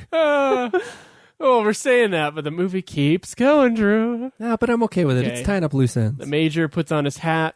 I started this movie thinking Job I well wouldn't done, like sorta. the Major General character. He's great. Yeah. And Miki. And Miki. A rotating shot around her. Just being weird. She's cool. Like, she's a really strong female force in the movie, and I really appreciate that. Oh, yeah, and Mad Scientist guy got shot. That was what set off the very car chase. sudden shot, because, yeah, exactly, that's SS9's final act, is to kill the scientist who created Biollante. Raise Biollante. up right now. That's what I thought was going to happen, Joe. Joe, is this not Dr. Serizawa's death? That's what they were trying to, like, echo. No, it's not. Not at Joe, all. he created... This guy didn't create the anti-nuclear, but it's... Okay, it's the thought that a scientist must die at the end because he knows too much. But he also started this whole crap. Serizawa's was a sacrifice, you're right, and his was just like, I just got monster. shot. But I guess it's like, he's Frankenstein, man. Which I can't tell if that monster is what Credits, did it for Godzilla, but... camera zooming out above Over the the earth, and we get a rose I dig floated this in one, space. Biollante will return. It will not ever return. It will never return. Is it even in like Tokyo SOS or anything or like Final that? Wars? I'm not sure. Okay. I can't remember. There's so many monsters in that, but it's a cool, the whole package. Yeah. Reviews that I was reading of the movie at the time, they were saying it's not the best Godzilla movie, like these critic reviews, but they were saying it is a Godzilla movie not to miss. You should not miss this one. Not this one. I absolutely echo that sentiment. I agree. I think it's at least for the suitmation and the special effects, really great. Characters, great. Characters. I think the way we described them, a little bit confusing. It sounds like it would be a lot to throw into one film. But it's okay. The runtime can hold it all. Yeah, it's true. And also, it's not overly. It's not overly plot heavy. Like, it's pretty. It's easy to follow My along thing with. when we finished this the other day, I was like, it was good. It was about 15 minutes too long. It was good. I just don't know what they could cut out, to be completely honest. Because I like everything in it. Well, I don't know. There is a point. I think it's either before the showing of the second form of Biollante or just after, where for a moment I'm like, it's dragging for a minute, but it didn't last long because Godzilla appears and we're straight back into the action. Okay, well, that was it. That's it, guys. Yep.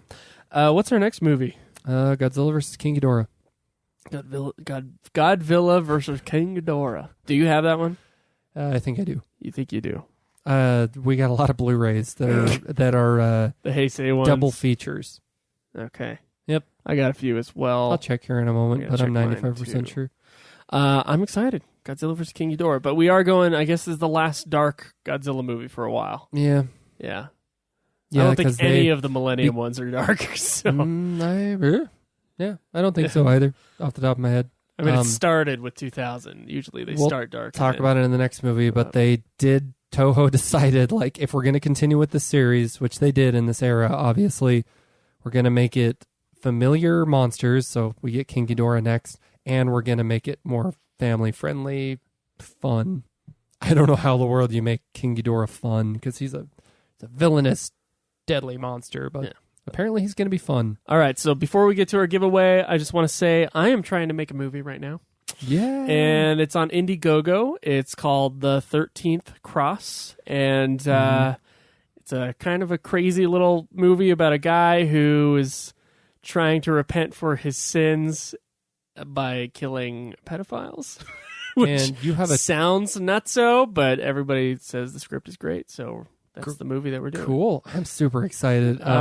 You have a video like promoting it, right? Yeah, we got a promotional video as well. If you follow me on Twitter, which I am at Joseph DeGolier, I am tweeting that stuff all the time. The campaign ends June 16th. So if you guys want to help out, throw like $5 or $10. I would really appreciate it. We're just trying to raise $7,000 in order to pay for actors, for their time, and a sound guy, and then also help pay for food for the cast and crew. Everything else, of course, because it will be my first feature film as director. Woo! So excited. Everything else is going to also be paid for by me. So, Joe, you're an ambitious man. that. I'm really somebody right before this accused you of being a driven, motivated person. Accused me of being a driven, they motivated complimented person. you. Oh, thank you. You know, it is I back would and agree. forth. I have moments of drive, and then I gotta work back and be like, I gotta chill. Hey, everybody's got to take a break now and again. Every once in a while.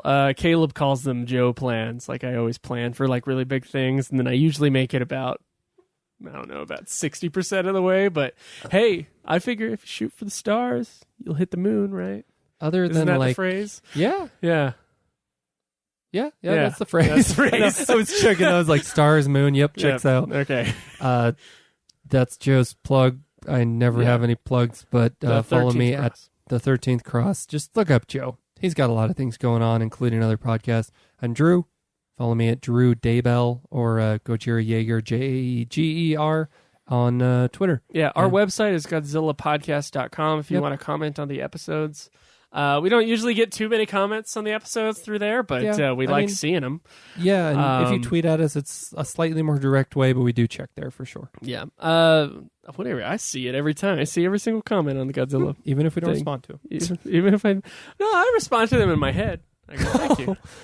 Thank you for doing that. I don't know. Maybe we'll add more feedback into the show at some point, but we already do pretty long episodes. Exactly. We do commentaries. So.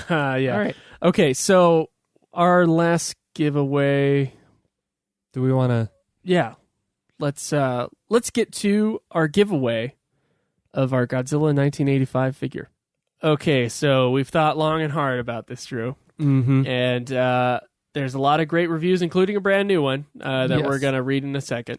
But we had to pick the God of the Godzilla podcast. And then we just noticed that it's by and this is not done intentionally. A guy that we owe an episode to named Serrano DB23. Unless by some insane instance there's another. No, it's definitely the same guy. So I'm going to read his review and then we'll read the new one. So Serrano, you get to enjoy this beautiful Godzilla 1985 figure. Drew and Joe created a fantastic podcast discussing the king of all monsters, Godzilla. Sure, there are other podcasts discussing and reviewing kaiju-related movies, but D and J have a unique, laid-back style that is a pleasure to listen to without the forced laughs and one-upmanship that seems to be a staple of most podcasts these days. Oh, I do understand the one-upmanship. But I can too. They may not be walking encyclopedias, and we are not about everything related to Godzilla, but they do a great job of researching and explaining how Toho was able to assemble these wonderful memories of my childhood. Drew and Joe really seem to be good friends, and this is evident through their generous and respectful discussions without trying to outdo one another. The guys let each other play to their strengths, all while keeping the language relatively clean, and most importantly, fun. Keep up the great work, gentlemen, and I encourage all listeners to contribute to their Patreon account. Holy cow, I forgot he put that in there, so I didn't realize. Oh, we're just making ourselves look all sort of like we're pushing this. We need to hear Drew and Joe's thoughts about the original Gamera series of movies. That's a pretty far off goal. I don't know if that's going to happen. It might, but honestly, if we were to do a Gamera one, I think, like, if we were to stop this show, like when this show ends, like, let's pretend we were going to do Gamera. I don't want to say this like it's going to happen. Yeah, and you shouldn't, because then somebody will take the name and do it won't. before us. The Camera Podcast. Be quiet. They took it. We'll be the real. It's like just like the real Ghostbusters. We'd be the real Gamera podcast if we had to do that. I don't think I would do commentaries again. It's ever? No. I mean, I would do for specific movies, but I've never seen a single Gamera movie. Like, I have no idea if those things are even going to be like remote. No, I've seen one. That's a lie. I did see the first of the newer era, I guess. I've never seen a one. Myself. But, I don't even know if those movies are worth doing commentaries over. Dude, I am jealous of you, Serrano. My goodness. DB23. And this is the suit that Joe liked more than the one we just saw. That's right. It's such a cool figure. It is a cool figure because it's a cool suit. Okay, our new review. Do you want to read it? Thank you very much to all those who give us reviews. Once again, the only guy who's not allowed to do another review, unless he does a new review, Serrano DB23's review will not. So, like, anybody who's won, cannot win a future. I need to. Let's take it back a step. For being a podcaster, I'm incredibly hard to follow. I can't speak. I'm not eloquent, Drew. That's the word. You can tell you're not eloquent when you can't think of the word eloquent. Because I was going through my head, is it ineloquent, uneloquent, not eloquent? I don't know. Incoherent. Incoherent. I am incoherent. There we go. All right. Willis39 said, I love Godzilla. I've been listening to some of the other shows on the network and just started to listen to this one. Thanks, Joe, for having so many shows so that it can turn people onto this one. I always rented Godzilla movies as a kid and had some on VHS at home. So glad you guys are doing this so I can also relive these awesome movies. I never knew that the smog monster was Hedorah. It took me a little to find that episode. Keep Godzilla, keep bracket Godzilla roaring. That would be screonking, which I always do way more high pitched than Godzilla.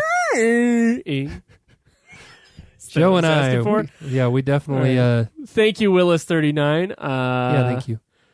It's funny. I did put usually when I have the alternate titles, I do usually put the secondary title that it's known by in the subtitle when you're looking at the stuff. But different podcatchers look at different things differently. So if you were on iTunes, it would say Godzilla versus Hedorah, and right next to it, it will say Godzilla versus the Smog Monster. Oh. But in Podcast Addict, it just starts with the description.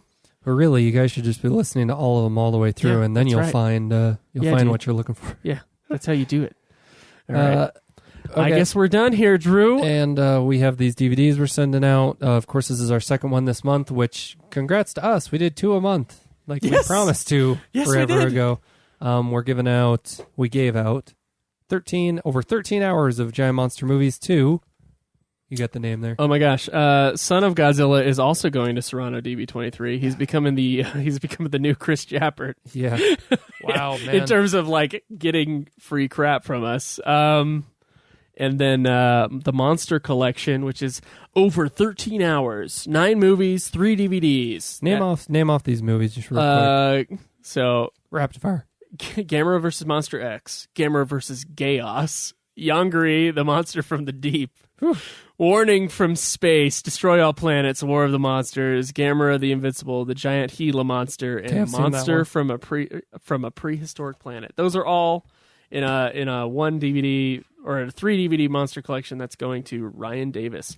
And by the way, your monster movie knowledge. I got the next 2 months covered too. So in the next 2 months, if you want to get on Patreon and have a chance of winning one of these movies, I have 2 other collections. I have 2 other collections of 4 movies each. So one of these collections will be 20 Million Miles to Earth, The Giant Claw, and it came from Beneath the Sea and the English edition of Mothra. Yay, it contains the standalone Mothra movie. That's all in one pack, and then the other one is a Sci-Fi Classics, a really good box set, honestly. Ooh, that's a good one. I like the Brain That Wouldn't Die. Brain That Wouldn't Die, which is a wonderful campy movie. I've seen that one too. Attack of the Giant Leeches. Leeches. Bad, but real fun. It's fun bad. The Giant Gila Monster and the Phantom Planet. So this one's not really Japanese stuff, but it does have.